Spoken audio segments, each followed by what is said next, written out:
A'udzubillahi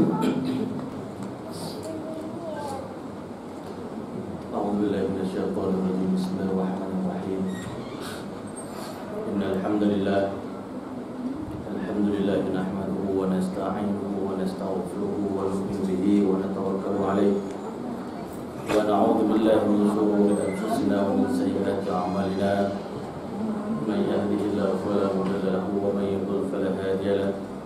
Asyhadu an la ilaha illallah wahdahu la syarika lahu wa asyhadu anna Muhammadan 'abduhu wa rasuluh.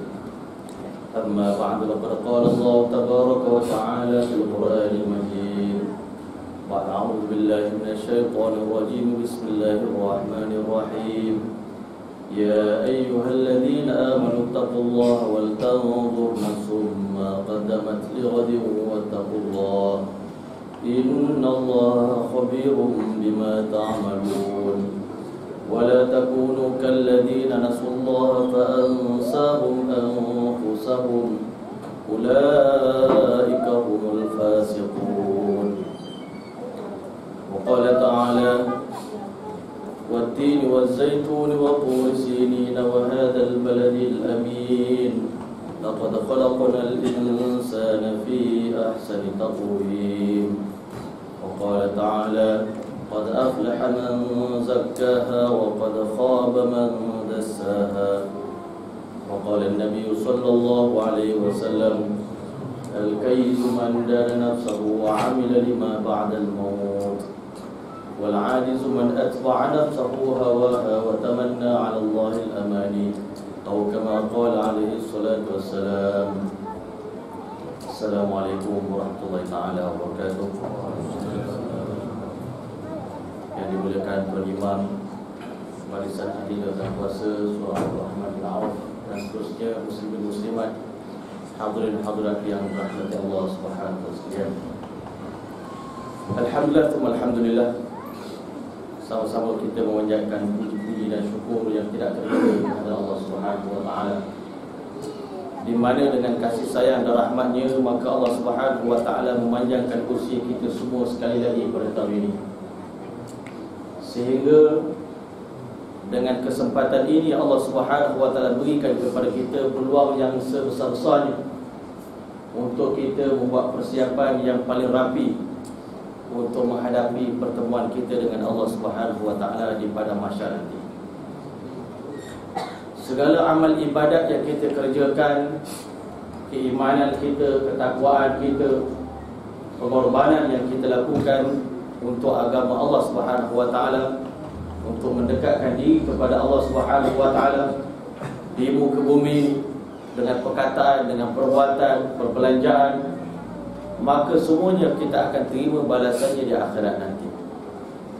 Dan segala dosa dan maksiat yang kita kerjakan, kesilapan, sama ada dosa besar ataupun dosa kecil, walaupun sekecil-kecilnya sebesar zarah sekalipun, maka balasannya kita akan terima, padahnya kita akan terima di hari akhirat nanti.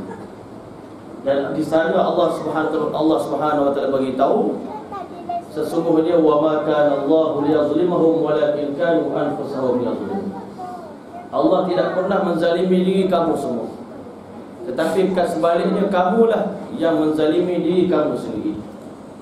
Dalam ayat yang lain Allah beritahu in ahsantum ahsantum li anfusikum. Di dunia ini seandainya kamu buat baik, sebenarnya kamu bukan buat baik pada sesiapa, tetapi melainkan kamu buat baik pada diri sendiri. Wa in asatum, kalau kamu mengerjakan perbuatan yang rosak, kejahatan dan dosa, Allah beritahu kejahatan itu juga untuk menyiksa diri kamu sendiri. Tidak ada sesiapa yang untung dengan ketaatan yang kita lakukan melainkan diri kita sendiri. Dan tidak ada kerugian yang paling besar bagi sesiapa yang melakukan dosa dan maksiat melainkan dia merugikan diri dia sendiri. Sebab itulah Allah Subhanahu wa taala beritahu dalam Al-Quran qad aflaha man zakkaha. Beruntunglah orang yang berusaha setiap hari untuk membersihkan jiwa dia, membersihkan hati dia, membersihkan roh dia, membersihkan fikiran dia, membersihkan fitrah dia. Hari-hari dia berusaha untuk menjadi hamba Allah Subhanahu wa taala yang terbaik, berjalan di muka bumi ini menjadi hamba yang paling budiman, yang taat kepada Allah Subhanahu wa taala. Dan sebaliknya Allah beritahu wa qad khaba man dassaha, sangat rugilah orang yang mengotorkan diri dia, mengotorkan hati dia, mengotorkan pemikiran dia, mengotorkan lidah dia, mengotorkan mata dia, mengotorkan telinga dia, mengotorkan tangannya, mengotorkan kemaluannya, mengotorkan perutnya, mengotorkan kakinya dengan kedurhakaan kepada Allah Subhanahu wa taala. Jadi hadirin yang dirahmati Allah Subhanahu sekalian, dengan Allah Subhanahu beri kepada kita panjang umur, masuk tahun baru, dua perkara yang patutnya terlintas dalam hati kita. Yang pertama, kesyukuran yang teramat sangat, ya Allah, sesungguhnya ini tanda kasih sayang Allah kepada kita. Sedangkan tahun yang lalu berapa ramai sahabat-sahabat kita, kaum kerabat kita yang rapat dengan kita telah kembali ke rahmatullah, sekaligus menutup peluang mereka untuk menambahkan lagi ketaatan mereka kepada Allah Subhanahu wa taala. Maka kita bersyukur pada Allah. Dan tuan-tuan rahmat Allah, perkara yang kedua yang patut ada dalam diri kita semua, iaitu keazaman yang besar, keazaman yang sungguh-sungguh, bukan lagi main-main. Kadang-kadang kita selaku hamba Allah Subhanahu wa taala, bila kita berdepan dengan kesukaran, susah payah, ujian, musibah, ketakutan, kita akan meletakkan janji macam-macam depan Allah Subhanahu wa taala. Kita sedang ditimpa dengan ujian yang besar, kita akan tabur janji. Kalau seandainya Allah singkat masalah ini daripada saya, kalau Allah SWT hindarkan saya dari malapetaka ini, saya berjanji nak buat ini, nak buat itu, nak buat ini, nak buat itu. Biasanya itulah perkara yang kita lakukan. Tetapi bila mana Allah Subhanahu wa taala selesaikan masalah kita, Allah selamatkan kita, Allah Subhanahu wa taala beri bantuan kepada kita, maka di kali itu kita akan lupa kembali. Inilah tabiat manusia. Inilah tabiat kita semua. Bila mana diuji dengan kesenangan, kita mudah lupa. Bila diuji dengan susah payah, kita akan minta nak kembali kepada Allah Subhanahu wa taala. Jadi kerana itu hadirin yang dirahmati Allah, peluang yang Allah SWT bagi ini bukan berkekalan, bukan untuk selama-lamanya. Hari ini masalah yang berlaku pada diri manusia, kata Imam Suyuti rahimahullah ta'ala, yang menghalang kita daripada menyempurnakan keazaman kita, menyempurnakan ketaatan kita kepada Allah, adalah satu penyakit yang Allah bagi kepada kita umat Islam yang dinamakan sebagai qasrul tawilul amal. Yang mana kita hari ini terlalu panjang angan-angan untuk kita hidup lama di muka bumi ini. Dengan ada penyakit panjang angan-angan ni tuan-tuan, menyebabkan kita payah untuk menambahkan lagi ketaatan kita kepada Allah Subhanahu wa taala. Menjadi payah untuk kita bertaubat kepada Allah Subhanahu wa taala. Kita akan datang satu penyakit, kata alim ulama, dinamakan sebagai penyakit at-taswif, penyakit menangguh-nangguhkan ibadat pada Allah Subhanahu wa taala. Kenapa hari ini tak baca Quran? Kalau hari ini tak baca, besok ada lagi peluang nak baca Quran. Sebab itu kita rasa tidak mengapa kalau hari ini saya tak buka Quran. Kenapa hari ini tak pegang tasbih, tak berzikir pada Allah? Kalau saya tak berzikir pun hari ini, besok kita ada lagi peluang. Kenapa hari ini tak bersedekah? Kalau tak bersedekah hari ini, besok ada lagi peluang. Kenapa hari ini tak minta maaf kepada kawan-kawan, tak minta restu daripada ibu bapa? Kenapa hari ini kita tak ziarah ulama? Kenapa hari ini kita tak baca kitab-kitab? Mengapa hari ini tak hadir majlis ilmu?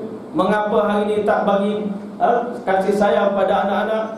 Mengapa hari ini banyak ketaatan-ketaatan yang kita tinggalkan? Kerana kita menyangka masa kita masih panjang, umur kita masih panjang.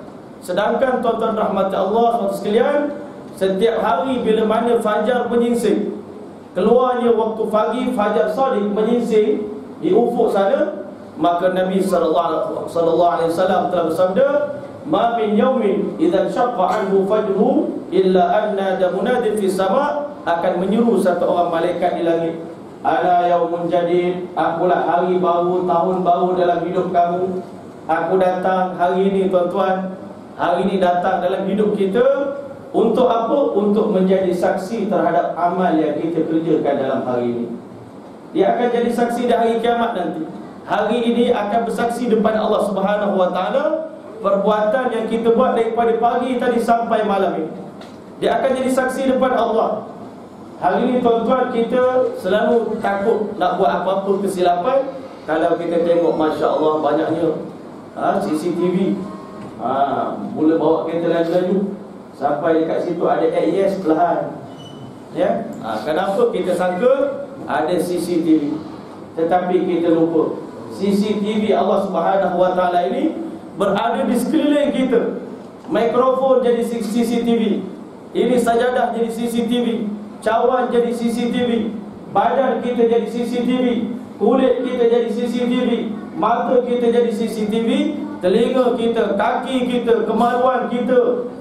Nanti di hari kiamat, Nabi bagi tahu anggota yang pertama bagi saksi kepada Allah terhadap dosa yang kita lakukan, paha kita belah kiri depan Allah Subhanahu Wa Taala. Ya Allah, aku bersaksi pada hari sekian-sekian, Tuhan aku sendiri yang melakukan dosa dan maksiat. Waktu itu, di kali itu, pendosa-pendosa akan bercakap dengan kaki, dengan tangan. Wa qalu li juludihim lima syahidtum alaina. Mereka berkata kepada kulit mereka, mengapa kamu jadi saksi di depan Allah untuk membinasakan aku? Kita beritahu pada kulit kita, sepatutnya awak bela saya, bukan mengkhianati saya. Apa jawab kulit manusia dalam Al-Quran? Allah menyebut, qalu antaqana Allahu alladhi antaqa kulla syai'. Allah yang bagi kami bahasa, bagi kami lidah, sehingga kami dapat bercakap. Yang mana Allah berkuasa nak buat apa saja boleh bercakap.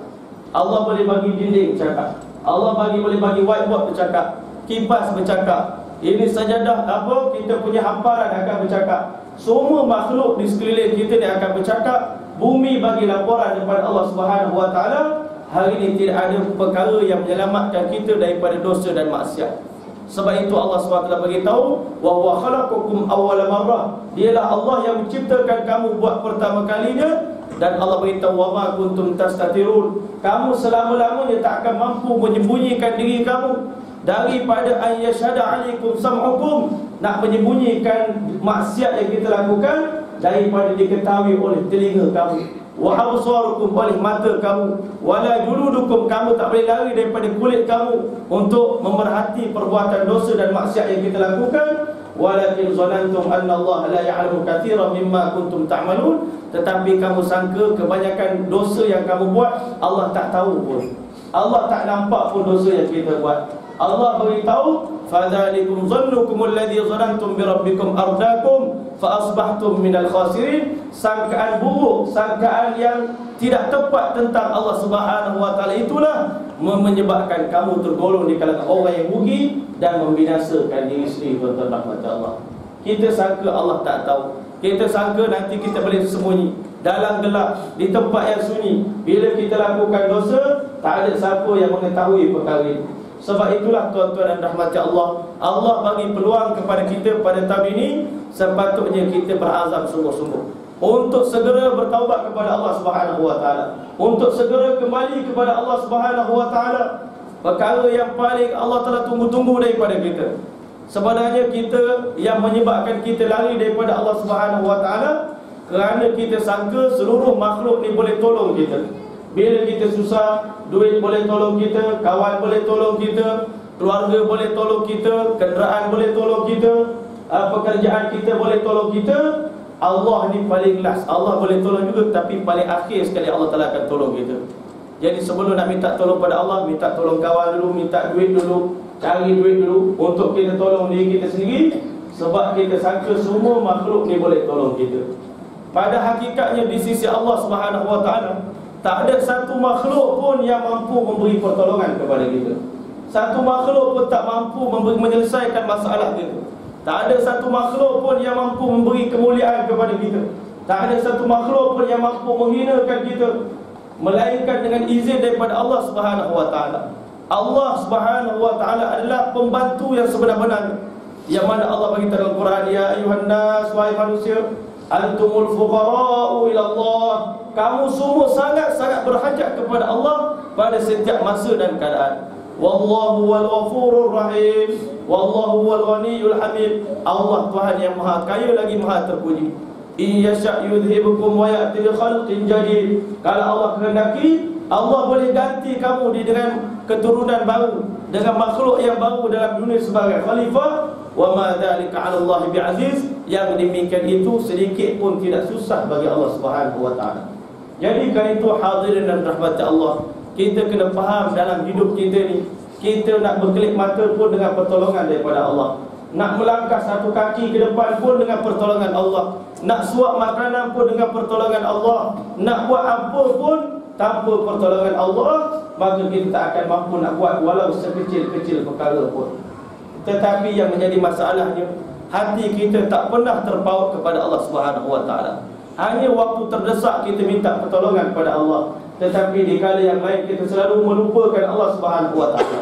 Sebab itu Allah SWT beritahu, wala takunu kalladzina nasullah. Jangan sekali-kali kamu jadi golongan yang lupa kepada Allah. Bila kita lupa kepada Allah dalam hidup kita, fa ansahum anfusahum, Allah lupakan kamu untuk buat baik pada diri kamu sendiri. Kita buat baik pada semua orang, buat baik pada kawan, belanja kawan, buat baik pada anak isteri, buat baik pada orang, semua orang kita buat baik, tetapi kita lupa nak buat baik pada diri sendiri. Inilah orang paling rugi dalam kehidupan dunia. Di dunia dibagi makan minum pada anak-anak, bagi vitamin, bagi ubat, bagi penjagaan, sekolah di sekolah yang mahal, tetapi dilupa diri dia hari-hari perlukan makanan. Roh dia perlukan makanan, perlukan santapan. Roh kita memerlukan zikir, memerlukan Quran, memerlukan tilawatul Quran, memerlukan solat tahajud, memerlukan sedekah. Jiwa kita memerlukan silaturahim, jiwa kita memerlukan rahmat Allah, memerlukan keberkatan daripada Allah. Jiwa kita perlukan pertolongan daripada Allah. Jiwa kita perlu makan. Tetapi tuan-tuan, orang paling zalim tuan-tuan nak siapa? Orang yang mana di dunia ni dia hanya bagi makan pada jasad dia. Jasad dia sikit dia sakit, terus pergi hospital. Hospital pula spesialis. Takut sangat dengan kematian, takut dengan sakit, tetapi dia lupa nak bagi makan pada roh dia. Sedangkan dia akan duduk dalam kubur nanti menghadapi persoalan mungkar dan nakir. Bukanlah tubuh badan kita, bukan lidah akan jawab, roh kita akan jawab. Roh yang lapar, roh yang kurus, roh yang terlantar, yang dibiarkan oleh Tuhan dia di dunia ni tak bagi makan, nanti dalam kubur yang kena seksa itu roh, yang kena sebat dalam api neraka itu roh. Sebab itu tuan-tuan rahmat Allah, Allah kata yang menzalimi diri kamu sendiri bukan Allah Subhanahu wa taala. Yang zalim itu adalah kita sendiri. Wa ma kana Allahu liyazlimahum, Allah tak pernah menzalimi mereka. Walakin kanu anfusahum yazlimun, tetapi sebaliknya mereka lah yang menzalimi diri mereka sendiri. Sedangkan tuan-tuan rahmat Allah, manusia ni nak taat kepada Allah di dunia ni tuan-tuan, Allah mudahkan ibadat kita tuan-tuan.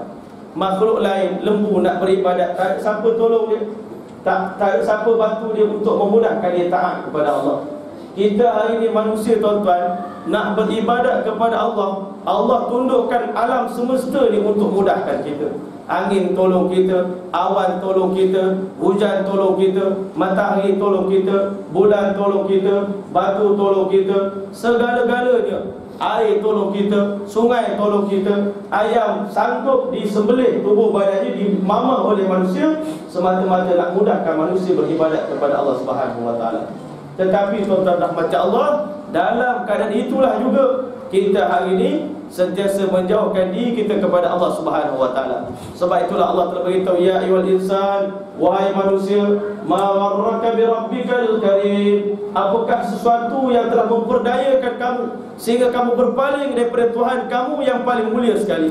Allazi khalaqaka fasawwaka fa'adalak. Tuhan yang menciptakan kamu dan dia telah mengelokkan rupa paras kamu sebaik-baik penciptaan, tetapi kamu berpaling kepada selain daripada Allah. Kamu tertarik kepada selain daripada Allah. Kamu memuji dan memuji selain daripada Allah. Kamu mengharap kepada selain daripada Allah Subhanahu wa taala. Jadi kerana itulah tuan-tuan rahmat Allah, Allah bertanya berkali-kali dalam Quran. Allah beritahu, apakah yang telah melarikan kamu semua daripada aku? Banyak benda yang menyebabkan kita lari daripada Allah Subhanahu wa taala. Pagi-pagi nak baca Quran, ada surat khabar atas meja, ada Quran atas meja, kita lebih tertarik kepada surat khabar daripada kita tertarik nak baca Quran. Tuan-tuan rahmat Allah, bangun nak sembahyang tahajud, kita bangun dah pergi tandas, tetapi tak tertarik nak bersolat tahajud, berarti kita tak tertarik untuk bermunajat dengan Allah Subhanahu wa taala. Hari-hari kita sebut tentang makhluk, kita puji orang, tetapi mulut kita berat nak memuji Allah Subhanahu wa taala. Allah kata sampai hati kamu semua. Sampai hati kamu semua. Kamu puji selain daripada aku, tetapi yang bagi makan minum kepada kamu adalah aku. Yang urus segala keperluan kamu adalah aku. Maka kerana itu tuan-tuan rahmati Allah, dalam ayat yang lain Allah bertanya, awalam nu'ammirukum ma yatadhakkaru fihi man tadhakkar. Belum cukup panjang ke umur yang aku bagi pada kamu wahai anak Adam. Satu tempoh yang aku bagi, siapa-siapa nak ambil peringatan, pelajaran dalam hidup ini, dia dah mampu mengambil pelajaran. Hari-hari kata Imam Suyuti rahimahullah ta'ala, kita tengok orang sakit, kita suatu hari nanti akan berada pada kedudukan itu. Kita selalu mengiringi jenazah ke tanah perkuburan. Itu peringatan paling besar daripada Allah Subhanahu wa ta'ala. Satu hari nanti orang akan buat kamu begitu. Tetapi tuan-tuan rahmat Allah, hari ini kita merasakan mati itu untuk orang lain, sakit untuk orang lain, susah untuk orang lain. Saya tak akan mati, saya tak akan susah, dan saya tak akan sakit. Inilah tipu daya syaitan yang paling besar. Syaitan untuk orang taat macam kita ni, dia bukan suruh kita buat dosa, dia bukan suruh kita buat maksiat, dia bukan suruh kita tinggal sembahyang, tetapi menangguh-nangguhkan amal soleh, menangguh-nangguhkan taat kepada Allah, menangguh-nangguhkan taubat. Sedangkan tuan-tuan rahmati Allah, Nabi ketika mana bertanya pada Jibril AS tentang neraka Jahannam untuk siapa. Sebab Nabi kata, aku tengok dalamnya neraka Jahannam dicampak seketul batu daripada tebing neraka Jahannam 70 tahun belum sampai ke dasar. Maka pada ketika malam Isra' dan Mi'raj, Nabi tanya pada Jibril, ini neraka Jahannam Allah nak bagi siapa? Maka Jibril AS tertunduk malu nak beritahu Nabi SAW. Sebab Nabi dia angkat ke langit pada malam itu untuk hiburkan hati dia, bukan untuk sedihkan Rasulullah SAW. 3 kali dia desak oleh Nabi SAW, tolong beritahu kepada aku.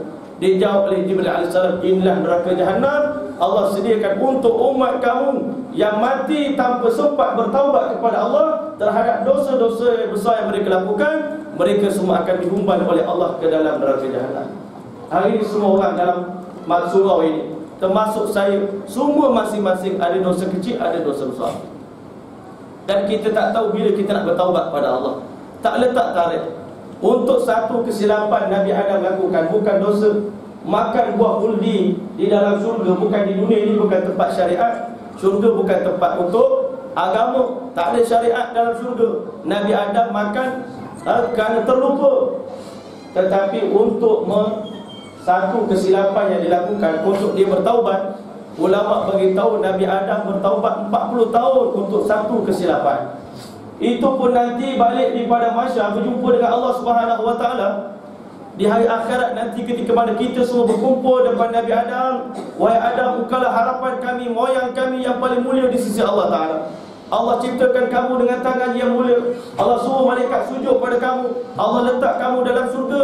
Pada pandangan kami, kamulah orang paling layak untuk bagi syafaat kepada kami, jumpa dengan Allah Subhanahu wa ta'ala. Tetapi apa kata Nabi Adam AS? Lastulah, saya tak layak nak berjumpa dengan Allah pada hari ini. Saya malu nak berjumpa dengan Allah. Saya takut nak berjumpa dengan Allah gara-gara satu kesilapan yang saya lakukan sewaktu saya berada dalam syurga dahulu. Ini Nabi Adam, tuan-tuan. Nabi-Nabi Musa pun takut. Nabi Nuh AS, dia takut nak berjumpa dengan Allah. Maka kita tanya, apa masalah apa? Nabi Nuh pun tak berani jumpa Allah di hari kiamat nanti. Nabi Nuh kata, aku telah berdoa kepada Allah Subhanahu wa ta'ala untuk membinasakan umat aku. Juta-juta umat aku tenggelam dalam banjir. Ini satu kesilapan yang sampai hari ini aku menyesal, kata Nabi Allah SAW. Jumpa pula dengan Nabi Ibrahim AS. Nabi Ibrahim pun kata, seumur hidup aku 3 kali aku cakap tak betul. Bukan cakap bohong, cakap tak tepat. 3 kali aku cakap tak tepat dalam hidup aku. Hari ini aku malu nak berjumpa dengan Allah, tak berani nak jumpa Allah. Saya hilang kelayakan untuk bagi syafaat kepada umat semuanya. Jumpa pula Nabi Allah Musa AS. Nabi Musa kata, saya pula lagi besar kesilapan saya. Saya pernah tampar orang Kipti. Waktu itu dia bukan diberikan syariat lagi. Tampar orang Kipti, mati pula. Maka tuan-tuan, satu kesilapan yang kita lakukan, yang mana hari ini syaitan dia merasakan bila kita dah rajin semayang ni, dia letak perasaan rasanya habis dah kot dosa kita ni. Rasa-rasanya habis dah kot dosa saya, semayang hari-hari istighfar, taubat hari-hari. tuan-tuan rahmat Allah, kalau kita tak ada dosa sekalipun, tetap kena taubat dan istighfar pada Allah Subhanahu Wa Taala. Kalau tak ada, macam Rasulullah pun setiap hari 70 hingga 100 kali beristighfar dan bertaubat. Yang kita hari ni buka mata dosa, pergi pejabat dosa, balik ke rumah dosa, dalam kereta dosa, lepas asar buat dosa, lepas maghrib buat dosa, lepas isyak buat dosa, balik nanti malam tidur dalam keadaan santai, rasa tak bersalah, boleh tidur dengan nyenyak. Pagi besok bangun buat dosa lagi, tambah lagi dosa, tambah lagi dosa. Tuan-tuan rahmat Allah, hari ni kita ikut nafsu kita, tetapi nanti yang akan kena seksa tubuh badan kita, roh kita akan sengsara di alam akhirat. Sebab itulah tuan-tuan rahmat Allah, hari ini Allah bagi kesempatan kepada kita untuk bertaubat kepada Allah Subhanahu Wa Taala, untuk kembali kepada Allah Subhanahu Wa Taala. Kalau Allah dah bagi peluang ini tetapi kita sia-siakan, Allah kata antaqulu yaumal qiyamati inna kunna an hadza ghafilin. Jangan ada siapa nanti balik berjumpa dengan aku di alam akhirat kata minta maaf ya Allah, kami tak tahu pun tentang perkara ini. Tak ada orang khabar, tak ada orang beritahu. Maka kali itu tuan-tuan rahmati Allah, Allah Subhanahu Wa Taala hantar peringatan demi peringatan kepada kita. Allah kata lagi dalam ayat yang lain, alam ya'nil ladzina amanu an takhsha'a qulubuhum li dzikrillah. Belumkah tiba masanya bagi orang beriman nak hati dia betul-betul tunduk khusyuk dalam mengingati Allah Subhanahu Wa Taala. Hari ini kita bukan tak ibadat tuan-tuan, bukan tak beribadat, bukan tak sembahyang, bukan tak zikir, bukan tak baca Quran, tetapi dalam ibadah yang kita kerjakan kurangnya khusyuk pada Allah Subhanahu Wa Taala. Kita buat dalam keadaan kosong, hati kita kosong, konsentrasi kita kosong, semangat tak ada, kecintaan tak ada, keseronokan tak ada dalam ketaatan yang kita nak buat. Dan agak-agaknya bila benda tu nak datang, khusyuk tu sampai bila nak datang? Nak tunggu mati dulu baru nak datang khusyuk dalam sembahyang? Dan nak tunggu mati dulu baru nak lazat sebut nama Allah Ta'ala? Nak tunggu mati dulu baru nak sembahyang tahajud? Baru nak berzikir pada Allah? Baru nak baca Quran? Itu kata Nabi SAW, umat di kalangan manusia ni ada dua golongan. Satu al-kais, orang yang bijak, mandana nafsahu, orang yang hari-hari muhasabah, kalkulate diri sendiri, audit diri sendiri. Jangan audit orang. Hari ini di akhir zaman kita banyak audit orang. Tengok orang ni buat salah, sebar dalam Facebook. Tengok orang ni buat silap, sebar dalam WhatsApp. Orang ni buat salah, semua orang sekeliling kita semua salah belaka. Yang kita tak mau dengar salah kita. Tak pernah kita audit salah kita. Hari ini Quran tak baca lagi, dah malam dah. Tak buka Quran lagi, tak malu ke pada Allah Subhanahu Wa Taala? Tak pegang tasbih pun hari ini. Kalau tak nak guna tasbih pun guna jari boleh, tapi itu pun tak terbuat. Hari ini tak cakap benda baik lagi, tak dakwah lagi hari ini, tak ajak orang buat baik lagi hari ini. Masya Allah, ini satu hari yang sangat rugi pada saya pada hari ini. Hari yang paling malas sebenarnya, hari yang kosong daripada amalan. Sedangkan hari ini sangat berharga. Nilai kedudukan kita dalam syurga nanti bergantung kepada amal yang kita buat pada hari ini. Sebab itu orang yang dekat dengan Allah Ta'ala, dia beristighfar, bertaubat. Sebab apa? Banyak saat yang kita lalui dalam kehidupan dunia tanpa diisi dengan zikrullah. Hari ini masa yang kita guna untuk game, untuk Facebook, untuk WhatsApp, masa itu akan menyebabkan kita menyesal dari akhirat nanti. Mengapa aku, walaupun kita kata WhatsApp ni, kami ni orang masjid ustaz, tak guna WhatsApp ni untuk tujuan-tujuan yang lara sia-sia. Kami guna untuk tujuan dakwah.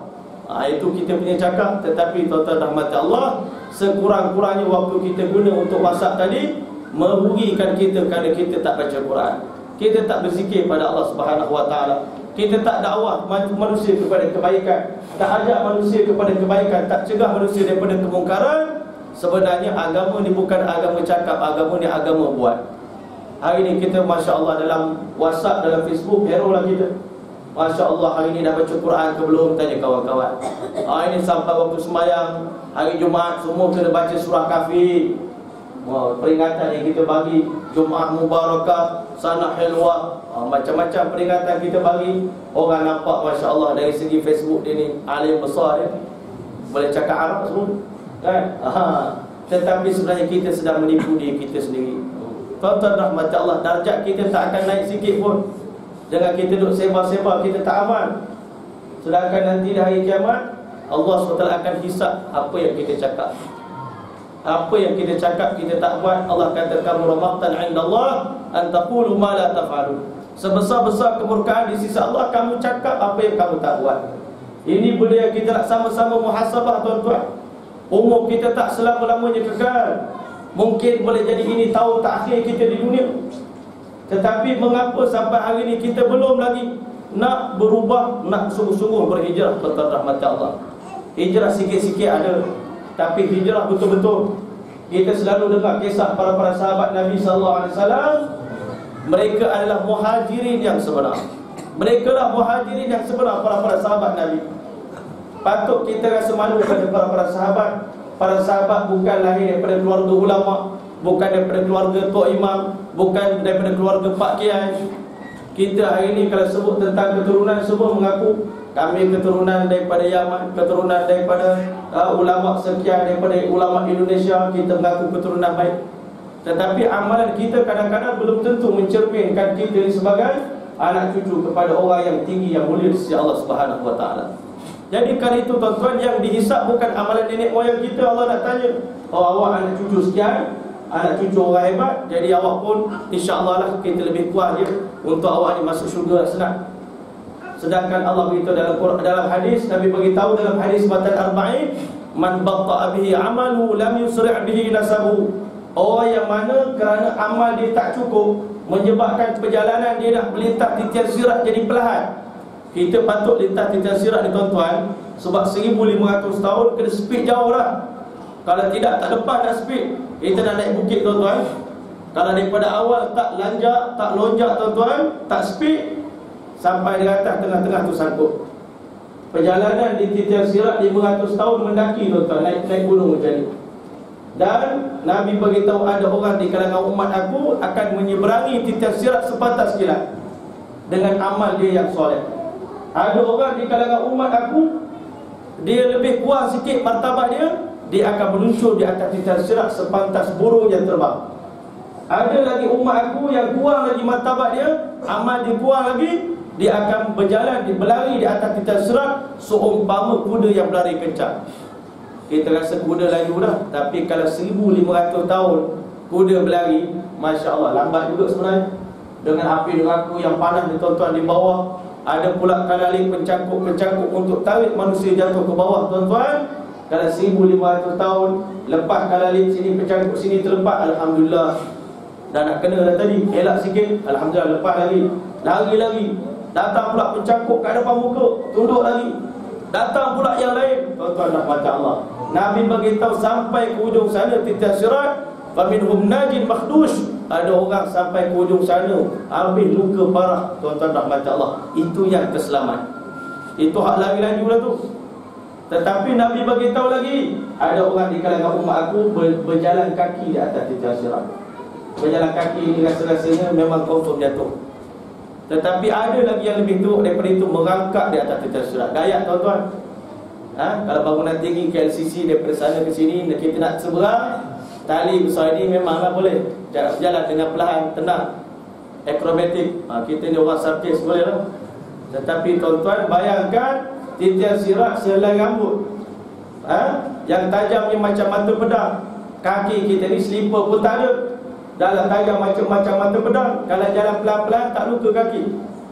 Imam Qurtubi beritahu, bayangkan ketika mana malaikat perintahkan sekarang giliran kamu melintas titian sirat. Nama kita disebut sekarang Wan Hilmi, Wan Muhammad, giliran kamu untuk lintas titian sirat. Bayangkan pada ketika itu tuan-tuan, kata Imam Qurtubi, kita baru nak melintas, dengar ngauman daripada neraka Allah Subhanahu wa taala. Dengar ngauman neraka tu dah berderau dah tuan-tuan. Takutnya bukan main, dalam pula tu, ya Allah, dia punya junam dia turun ke dalam kalau jatuh. Ada pencangkuk pula. Dan kita nak letak tapak kaki kita atas satu titik yang kita tak nampak. Neraka ni gelap tuan-tuan, titian sirat pun gelap, tak nampak apa. Tak ada lampu pada ketika itu. Dan kita tengok di depan kita juta-juta manusia sedang tergelincir dalam neraka Allah Subhanahu wa taala. Jatuh, jadi hangus tengah-tengah, sampai tengah-tengah gentung dah tuan-tuan, belum sampai ke bawah lagi. Maka bayangkan kita duduk golongan yang mana? Amal kita hari ini yang menentukan laju ataupun perlahan perjalanan kita atas titian sirat. Dan Nabi bagi tahu, man batta'a bi amalu, barang siapa yang amalan ibadah dia di dunia ni begitu kurang, menyebabkan perjalanan dia melintasi sirat menjadi lambat, lam yusri' bihi nasabu, keturunan yang baik sikit pun tidak boleh membantu dia di hari akhirat nanti. Ini tipu daya syaitan. Syaitan selalu tipu kita, tak apalah, nanti semua Nabi syafaat kita. Betul lah, kalau kita tergolong. Kalau tak tergolong macam mana? Di samping kita bergantung pada syafaat Rasulullah, di samping kita bergantung pada rahmat Allah Ta'ala, amal ibadat sendiri pun kita kena bagi sempurna juga. Tak apalah. Sebab itu Nabi bagi tahu, Al-Qais, orang yang bijak di kalangan umat aku, manda dan nafsah. Tanya diri sendiri, awak bersedia ke nak mati hari ini? Nak masuk syurga ke nak masuk neraka? Tanya hati kita. Kan nak masuk syurga, ada cara dia. Tak nak masuk syurga pun ada cara dia. Maka kali itu tuan-tuan, muhasabah diri hari-hari tuan-tuan. Cela diri kita, awak nak apa sebenarnya? Dalam dunia ni awak nak apa? Nak kaya sampai setakat mana? Nak puas apa lagi dalam diri? Apa yang tak cukup? Allah dah bagi, anak dah ada, keluarga dah ada, kereta dah ada, kenderaan dah ada, semua dah ada. Nak apa lagi? Yang tak ada ni taat pada Allah belum ada lagi. Ibadat masih kurang. Quran mungkin daripada tahun lepas sampai hari ni tak khatam-khatam lagi. Ini yang patut kita persoalkan diri kita, kita pertanyakan diri kita. Wa amila lima ba'dal maut, buat amalan persiapan untuk lepas mati. Sebab itu Allah beritahu, ya ayyuhallazina amanu taqullah, wahai orang beriman, bertakwalah kamu kepada Allah Subhanahu wa taala. Wal tanzur nafsum ma qaddamat lighad. Setiap orang periksa diri sendiri, apa amalan yang telah dihantar ke alam akhirat. Apa amalan yang dah dikirim ke dalam syurga tuan-tuan. Satu hari isteri Nabi Sayyidatina Aisyah radhiyallahu taala masak seekor gulai kambing, seekor kambing. Maka dengan dia tarbiyah daripada Rasulullah, setiap hari masak makanan hantar kepada jiran tetangga. Dia pun sedekah. Tak spesifik orang miskin, orang kaya pun kita boleh hantar rumah dia. Ini hadiah, bukan sedekah. Hantar. Maka akhirnya tinggal 2 kaki je dalam periuk. Nabi pun balik. Dia pun dalam keadaan sedih, kecewa sikit, terkilan sikit, ya Rasulullah, nampak gaya kambing kita semua dah disedekah, tinggal 2 kaki saja. Nabi kata, alhamdulillah, kambing kita ni seluruh tubuh badan dia dah masuk syurga, melainkan 2 kaki masih tertinggal dekat dunia. Ini keadaan Nabi SAW, isteri Nabi. Sebab itu Sayyidatina Aisyah radhiyallahu taala pagi tadi dapat 80,000 dinar, sebelum maghrib dah habis sedekah, tuan-tuan rahmat Allah. Dan kebiasaan Nabi tak pernah tidur menyimpan makanan di rumah, menyimpan harta dalam simpanan. Kita hari ini kerana bimbang, takut esok tak ada rezeki, bulan depan tak ada rezeki, tahun depan tak ada rezeki. Sekarang ekonomi merosot, sekarang ekonomi meleset. Kena simpan duit betul-betul, kena simpan makanan betul-betul. Jaga kita, beras kita, apa semua. Nanti kalau berlaku darurat macam mana? Itu tuan-tuan rahmatullah kita risaukan. Tetapi kita tak pernah fikir bekalan saya dalam syurga, bekalan saya di alam akhirat. Dekat dunia ni cuma 60 tahun, esok lusa kita mati. Tetapi perjalanan ke akhirat, nak sampai ke pintu syurga 91,000 tahun, 91,500 tahun perjalanan. Bayangkan tuan-tuan, 91,500 tahun, 40,000 dalam kubur, nak makan apa? Lampunya mana? Kita ini malam nak duduk sini, berapa lampu kita perlukan? Nak berjalan di malam hari, kereta kita perlu lampu reverse, lampu brake, lampu tinggi, lampu rendah. Tetapi kita nak berjalan di alam akhirat, nur Quran tak ada, nur zikir tak ada, nur sedekah tak ada, nur sembahyang khusyuk tak ada, nur berjemaah tak ada, nur wudu tak ada. Macam mana keadaan kita kembali berjumpa dengan Allah Subhanahu Wa Taala? Kalau dalam dunia tuan-tuan, kita tengok satu kereta berjalan pelan. Sebab apa? Lampu dia tak berapa cukup, lampu tak berapa terang. Dekat dunia ni kalau kita lampu tak terang, ada juga lampu tepi-tepi jalan. Alhamdulillah. Sampai juga kita naik highway, sampai kawasan gelap, mula kita tunggu sekejap, pelan sikit. Ada kawan-kawan lintas, tumpang lampu dia. Di akhirat nanti tak boleh tumpang lampu orang. Dalam Al-Quran Allah ada sebut, yauma taral mu'minina wal mu'minati yas'a. Pada hari yang mana kamu lihat orang beriman dan wanita mukminah, mereka berjalan, nuruhum baina aydihim, cahaya mereka terang benderang di depan mereka. Nabi bagi tahu basyiril masya'in bizulam bin nur tam yaumil qiyamah. Beri khabar gembira kepada orang jalan kaki datang ke masjid di malam hari. Mereka akan dapat cahaya yang terang benderang nanti di hari kiamat. Kalau datang masjid tiap-tiap malam, batu kita kena jaga sungguh-sungguh. Satu malam tak datang, nanti lampu kita sekejap padam, sekejap cerah. Sekejap malam, sekejap tutup, sekejap buka, sekejap tutup. Sebab apa? 2 hari datang, 2 hari tak datang.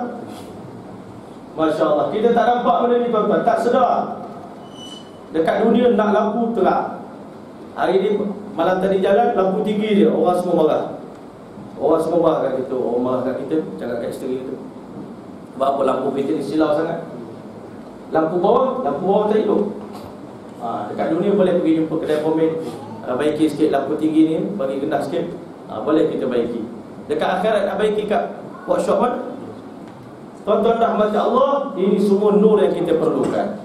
Tetapi Allah bagi tahu yang yaqulul munafiquna wal munafiqatu lil ladzina amanu, pada hari yang mana laki-laki munafik dan wanita munafiqah berkata kepada orang beriman, unzuruna, jalan pelan-pelan sikitlah, kami ni nak tumpang cahaya kamu. Maka apa jawab orang beriman? Dia jalan pucuk laju. Orang munafik ni berjalan sikit-sikit, langgar batu, tersempuk kaki, nak jatuh, pijak kaca, pijak apa, pijak duri. Berjalan dekat akhirat mana ada slipper. Berjalan sempak itu, sempak ini. Tolonglah jalan pelan sikit, bantu kami. Pelan sikit jalan, jangan laju sangat, kami nak tumpang cahaya kamu. Orang beriman kata minta maaf, hari ini tak ada tumpang-tumpang. Dekat dunia boleh tumpang, dekat akhirat tak ada tumpang. Akhirat nafsi-nafsi, masing-masing lah. Kalau nak nur, balik ke dunia semula. Balik semula ke dunia, cari nur kamu. Fantamisu nura faduriba bainahum bisurin lahu bab. Maka akhirnya Allah pisahkan orang beriman dengan orang munafik. Orang yang tidak sempurna iman amal mereka dipisahkan dengan tembok. Waktu itu masing-masing akan mencela diri masing-masing. Mula menyesal tuan-tuan di akhirat. Masya Allah, ruginya kami. Nak minta balik semula. Lau anda lana karratan, kalau kami ada peluang sekali lagi, fala tabarra minhum, kami tak nak kawan dengan kawan-kawan yang lawak, kawan-kawan yang banyak menyebabkan kami habis masa. Kami tak nak kawan lagi dengan mereka. Dekat dunia ni tuan-tuan, apa yang menyebabkan kita hari ini banyak habis masa selain daripada taat kepada Allah? Kerana kita rasa kawan itu lebih penting. Kawan penting daripada keluarga, penting daripada Allah, penting daripada Quran. Kawan ni segala-gala dalam hidup kita. Sebab itu tuan-tuan rahmat Allah, hari ini kalau kita nak berhijrah, nak berubah, nak buat ini, kita kena tengok para sahabat Nabi SAW. Sebab Nabi bagi tahu tanda orang bersyukur dan bersabar ni ada 2. Kita nak tengok kita bersyukur ke tidak. Dalam urusan dunia kena tengok orang lebih rendah pada kita. Hari ini Masya Allah, kita semua kalau tengok pada tubuh badan kita ni, orang Malaysia ni, tak ada seorang pun dalam majlis ni pakai baju compat cantik. Semua baju smart-smart. Maknanya kita ni dah mewah. Kat tangan kita semua ada handphone, ada jam. Badan kita pun sihat, tak ada pun gaya kurus-kurus, tak ada. Semua makan cukup, vitamin cukup. Maknanya kita kena tengok, saya ni dah cukup dah sebenarnya dalam urusan dunia ni. Kalau tak tambah apa-apa pun alhamdulillah, anak dah ramai, rumah pun okey, ada aircon, ada apa, kereta pun elok berjalan. Nak lebih apa lagi sebenarnya? Tak ada benda nak lebih dah, cukup dah. Kalau Allah bagi setakat ni pun alhamdulillah. Tapi nafsu kita ni memang nak lagi. Tengok orang bawah kita. Kita pakai kereta Proton pun ada member sebelah, kereta Proton tahun 90-an. Kita ni pakai kereta Proton baru, alhamdulillah. Ya tak? Tengok orang lebih kurang bernasib baik daripada kita. Macam mana? Pergi ke Ghana. Tahun lepas kami berpuasa bergaya di Ghana. Tengok macam mana orang sana. Miskin, tapi alhamdulillah miskin-miskin mereka tak isap rokok semua. Satu negara tak isap rokok. Orang miskin, bila tanya kenapa tak isap rokok, kalau kami ada duit pun kami tak beli rokok. Biar kami beli makanan, biar kami beli pakaian, biar kami sekolahkan anak kami. Banyak benda dia fikir. Kita hari ini lebih banyak macam-macam kita beli benda yang tak berfaedah. Sedangkan kita tahu setiap perbelanjaan kita dalam dunia ni, walaupun benda halal pun ditanya oleh Allah nanti di hari kiamat. Pergi luar negara macam-macam kitchen kita beli, barang itu souvenir itu. Pergi Cameron Highland beli itu beli ini. Balik tak pakai pun, duduk dalam tu. Nanti ditanya di akhirat, apa kita nak jawab? Dah sedia jawapan ni belum? Allah setelah akan tanya satu-satu. Sebab itu Sayyidatina Aisyah radhiyallahu anha selalu dengar dalam sembahyang Nabi baca Allahumma hasibni hisaban yasira, ya Allah, tolonglah hisab aku nanti dimudahkan. Kenapa Rasulullah baca doa itu? Ditanya oleh Sayyidatina Aisyah radhiyallahu anha, sesungguhnya fa innahu man nuqishal hisab ya Aisyah udziba. Siapa yang mana di hari kiamat Allah beritahu aku, umumkan aku akan hisab si fulan bin si fulan ini, confirm orang tu jadi ahli neraka, tuan-tuan. Kalau Allah kata aku nak hisab, aku nak cek dia punya perkataan dia, perbuatan dia, perbelanjaan dia, umur dia, zaman muda dia, ilmu dia, confirm orang tu akan tercampak ke dalam api neraka Allah Subhanahu wa taala. Sebab itu tuan-tuan, Nabi bagi tahu orang bijak selalu muhasabah diri wa amila lima ba'dal maut, buat amalan sungguh-sungguh, bukan main-main dah. Ini sungguh-sungguh. Masa kita orang lomba lari, kalau berlomba dekat nak sampai garisan penamat, bukan kita makin perlahan. Kita ni makin tua makin perlahan, slow. Patutnya makin tua makin kuat, makin istiqamah, makin tu makin mantap. Syaitan selalu tangguhkan kita, tunggulah dulu, baru umur 15 tahun, tunggulah orang lain baru balik, kawan-kawan kita semua tengah enjoy. Tak apalah, tunggu nanti dah kahwin. Lepas kahwin tak berubah lagi, tak sungguh-sungguh lagi. Tunggulah nanti dapat anak pertama, insya-Allah saya akan berubah. Lepas tu Allah bagi anak pertama, tak berubah lagi. Tengok masih sama macam dulu lagi. Tak apalah, nanti tunggu anak bongsu saya dah selesai belajar esok, saya akan berubah. Berubah, datang anak bongsu, tunggulah awal lagi, kawan-kawan lain semua happy lagi. Tunggulah saya balik haji nanti, barulah saya taubat sungguh-sungguh, saya berubah sungguh-sungguh, saya berhijrah sungguh-sungguh. Tetapi tuan-tuan, kalau kita sebelum pergi haji tak biasa ke masjid, tak biasa baca Quran, tak biasa berzikir, tak biasa bersedekah, tak biasa datang majlis ilmu, balik haji pun tak boleh buat juga. Nantilah umur muda lagi 40 tahun nanti, insya-Allah saya berubah. Sebab Nabi kata umur 40, siapa tak berubah, dia kekal di atas amalan tadi sampai mati. Tak nak berubah lagi. Allah kata siapa yang aku bagi umurnya sampai 60 tahun tapi masih belum bertaubat, masih belum berubah lagi, maka Allah Subhanahu wa taala dah berlepas tangan daripada dia. Allah dah bagi sangat peluang yang sangat besar kepada dia. Tak ada benda lagi yang dia nak letakkan alasan di hadapan Allah di hari kiamat, mengapa saya kembali kepada Allah dalam keadaan gagal. Allah Taala tak akan dengar alasan itu. Sebab itu tuan-tuan, hari ini kita kena jadi orang bijak. Jangan jadi orang yang tidak bijak. Nabi kata umat aku yang tidak bijak al-ajiz man atba'a nafsahu hawaha. Orang yang bodoh di kalangan umat aku hari-hari ikut cakap nafsu. Nafsu kata nak makan sedap ni, lepas makan makan, lepas makan makan. Orang kata kenapa makan banyak sangat? Halal apa? Tak, halal. Nabi Sayyidina Ali bagi tahu dunia ni hak halal pun kena hisap, yang haramnya kena azab. Baiklah, kita ni tengah panas nanti di padang mahsyar. Ya Allah, kalau boleh cepat-cepat ni habis hisap. Saya tak tahan ni, panas ni, badan berlengas dah 50 dah 50,000 tahun tak mandi. Bayangkan di padang mahsyar 50,000 tahun tak mandi. Hari ni, pagi tadi tak mandi, tengah hari mandi, petang ni pun mana, malam ni pun kena mandi nak sembahyang. Kalau tidak pakai baju tadi berlengas, tuan-tuan. Saya ni baru balik daripada Pulau Tioman sebenarnya. Bertolak daripada pukul 9 pagi tadi ni baru sampai dekat Maghrib. Berlengas badan. Kawan kata hantar dia ke surau Abraham bin Auf, tak boleh, kena mandi dulu.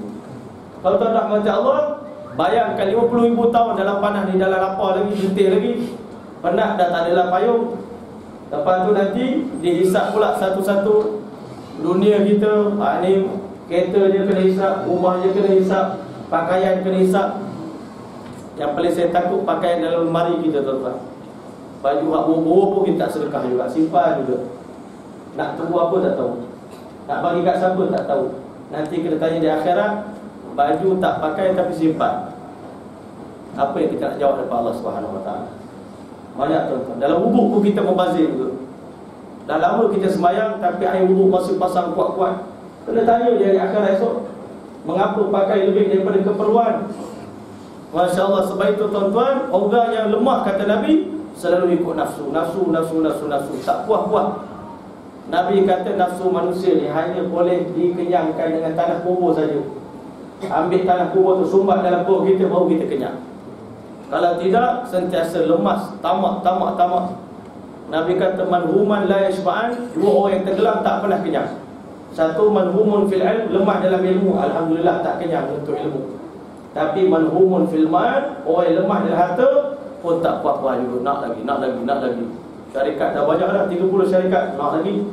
Rasa miskin lagi, rasa tak cukup lagi. Masya Allah. Sebab manusia ni hanya jadi kaya bila masuk syurga. Selagi duduk dalam dunia ni memang miskin. Sebab itu Nabi kata orang bijak dia buat persiapan untuk akhirat. Sebab dia tahu dalam akhirat dia jadi maharaja. Nanti Nabi beritahu dalam syurga esok Allah layan kita, setiap orang di kalangan kita isterinya 72 orang. Malaikat pembantu rumah kita 80,000 orang. Tak tambah wildan benda lain. Masya Allah, rumah kita Nabi kata dalam syurga seketul batu daripada emas, dindingnya seketul batu daripada perak, seketul batu daripada mutiara, seketul batu daripada permata delima, seketul batu daripada permata zabarjad, disimenya adalah kasturi. Rumah kita dalam syurga nanti malaikat akan elankan, innalakum atashubu, kamu semua akan muda, fala tahramu abadan, kamu tak akan tua untuk selama-lamanya. Wa innalakum antan'amu, dalam syurga mengecap nikmat, fala tabasu abadan, Allah tak halang kamu nak mengecap nikmat. Dalam syurga nanti nak makan apa pun makanlah. Sarapan pagi yang pertama dalam syurga Nabi beritahu 60,000 menu makanan Allah nak bagi kat kita. Tapi dekat dunia kena sabar. Dekat dunia kena tahan nafsu. Bulan Ramadan, Masya Allah, pergi pasar Ramadan, semua keluar. Nafsu kita, Masya Allah, macam harimau lapar. Tengok air, ini nak beli, ini nak beli, ini nak beli. Musim perayaan, ini nak beli, ini nak beli. Lansir di rumah nak tukar, sofa nak tukar, ini nak tukar, spek mata lepas tukar-tukar, handphone lepas tukar-tukar. Masya Allah, tak akan ada puasnya dalam dunia, tuan-tuan. Ya? Sebab itu Allah beritahu alhaakumut takasur. Manusia ni leka dengan menimbun-nimbun harta hatta zurtumul maqabir. Tak sedar-sedar rupanya dah masuk dalam kubur. Sebab itu tuan-tuan rahmat Allah, Nabi beritahu orang yang lemah selalu ikut nafsu, tapi wa tamanna 'ala Allahil amani, dia letak harapan besar pada Allah Taala. Dia buat dosa, tak sembahyang, tak apa, tak taat pada Allah Taala, tak baca Quran, tak apa, insya-Allah kita kalau balik pun insya-Allah lama-lama pun kita ni duduk dalam neraka ni sekejap je. Lama-lama pun duduk dalam neraka sekejap je, nanti orang beriman semua keluar juga. Itu kita rasa masya-Allah neraka tu macam mana gambarnya, tuan-tuan. Orang duduk dalam neraka ni Nabi beritahu digaringkan tangannya, diletakkan pada dagu. Pada garing tadi letaknya rantai-rantai yang satu, mata rantainya 70 hasta. Panjangnya rantai itu. Badan ahli neraka gunung, gigi saja besar gunung. Mana badan dia besar. Allah lilit seluruh tubuh badan dia daripada atas sampai bawah dengan rantai sampai kaki. Bahagian hujung masuk dalam mulut, keluar daripada punggung, retak dan lemparkan dalam neraka Allah Subhanahu Wa Taala. Yang mana apinya 60 kali ganda lebih panas daripada api dunia. Tak ada makanan dalam neraka melainkan buah zakut. Tuan-tuan rahmat Allah, siapa daya duduk dalam neraka walaupun satu saat, tak mampu, tuan-tuan rahmat Allah. Maka hari ini tuan-tuan jangan terpedaya dengan syaitan. Syaitan kata relax je masuk neraka, tak apa. Kadang-kadang dia kata, ustaz, kami ni kalau nak kata buat baik memang tak sempat dah. Tapi kalau kami nanti masuk neraka, tolonglah ustaz. Kalau cari dalam syurga tak jumpa kami, tolonglah juga, ambil jugalah kami masuk dalam syurga Allah Ta'ala. Banyak orang kata macam tu. Kalau ustaz cari nanti kami di pintu syurga tak jumpa, ustaz tolonglah cuba tengok kat dalam neraka, kalau ada terhereklah kami, tuan-tuan. Ustaz nak heret apa, ustaz pun tak tahu masuk ke tidak. Sebab itu tuan-tuan jangan kita terpedaya, tuan-tuan. Siapa nak tolong kita di akhirat? Nabi-Nabi pun kata nafsi-nafsi. Kami pun takut tak jumpa Allah Ta'ala. Nabi Muhammad beritahu nanti di akhirat, siapa di kalangan kamu yang bawa amalan menyamai 70 amalan Nabi-Nabi, jumpa dengan Allah pun takut lagi, tuan-tuan. Tak berani angkat mata nak berjumpa dengan Allah Ta'ala. Tuan-tuan rahmat Allah, sebab itu jangan kita menyeksa diri, jangan kita membohongi diri kita. Wa tamanna Allah al-aman. Allah tu Maha Pengampun, tuan. Allah boleh ampun kalau Allah nak. Sekarang juga Allah ampun semua dosa saya, betul. Tapi syaratnya ada tidak sifat inabah dalam hati kita. Rasa bersalah, rasa nak bertaubat, nak kembali. Kalau kita tak ada perasaan itu, kita rasa Allah boleh maafkan kita, itu sapu orang yang terpedaya, tuan-tuan rahmat Allah. Sebab itu hari ini kita tanya bersyukur. Urusan dunia tengok orang lebih rendah pada kita, alhamdulillah. Saya punya baju pun dah hebat. Sekarang ni yang saya nak kena tengok dalam urusan akhirat. Nabi kata, dalam urusan akhirat Tengok amalan orang lebih besar daripada kita, orang lebih hebat daripada kita, tuan-tuan rahmat Allah. Ya, siapa lebih hebat daripada kita? Iaitu para sahabat Nabi radhiyallahu anhum. Sebab itu saya sendiri bagi tahu dalam akhir zaman ni tak ada siapa layak jadi tokoh Ma'al Hijrah. Bukan kita nak memperkecilkan. Hari ni kita nak cari tokoh Ma'al Hijrah, satu negara kita jelajah. Kita tengok orang ni bagus sikit, sumbangan dia banyak ni, sumbangan dia ni, tokoh ni pakar sains. Kita pun ambil dia jadi tokoh Ma'al Hijrah, sumbangan ni pada negara besar, bagi jawatan itu ni. Tuan-tuan rahmat, sebenarnya tidak ada tokoh Ma'al Hijrah di akhir zaman ni. Yang kita nak banggakan sebagai tokoh Ma'al Hijrah adalah para sahabat Nabi radhiyallahu anhum ajma'in. Para sahabat Nabi ni hebatnya mereka kerana mereka mu'alaf, tuan-tuan. Mereka bukan lahir Islam macam kita. Semua sahabat Nabi ni mu'alaf belaka. Masuk Islam, kenal Islam umur 80 tahun. Bapa Sayyidina Abu Bakar masuk Islam umur 90 tahun. Ada orang masuk Islam umur 40. Jarang yang masuk Islam, kecil-kecil tu jarang. Sayyidina Ali karamallahu wajah, itu antara orang yang masuk Islam daripada kecil lagi. Tetapi tuan-tuan rahmat Allah, semenjak hari pertama mereka memeluk Islam, dua bentuk hijrah mereka buat.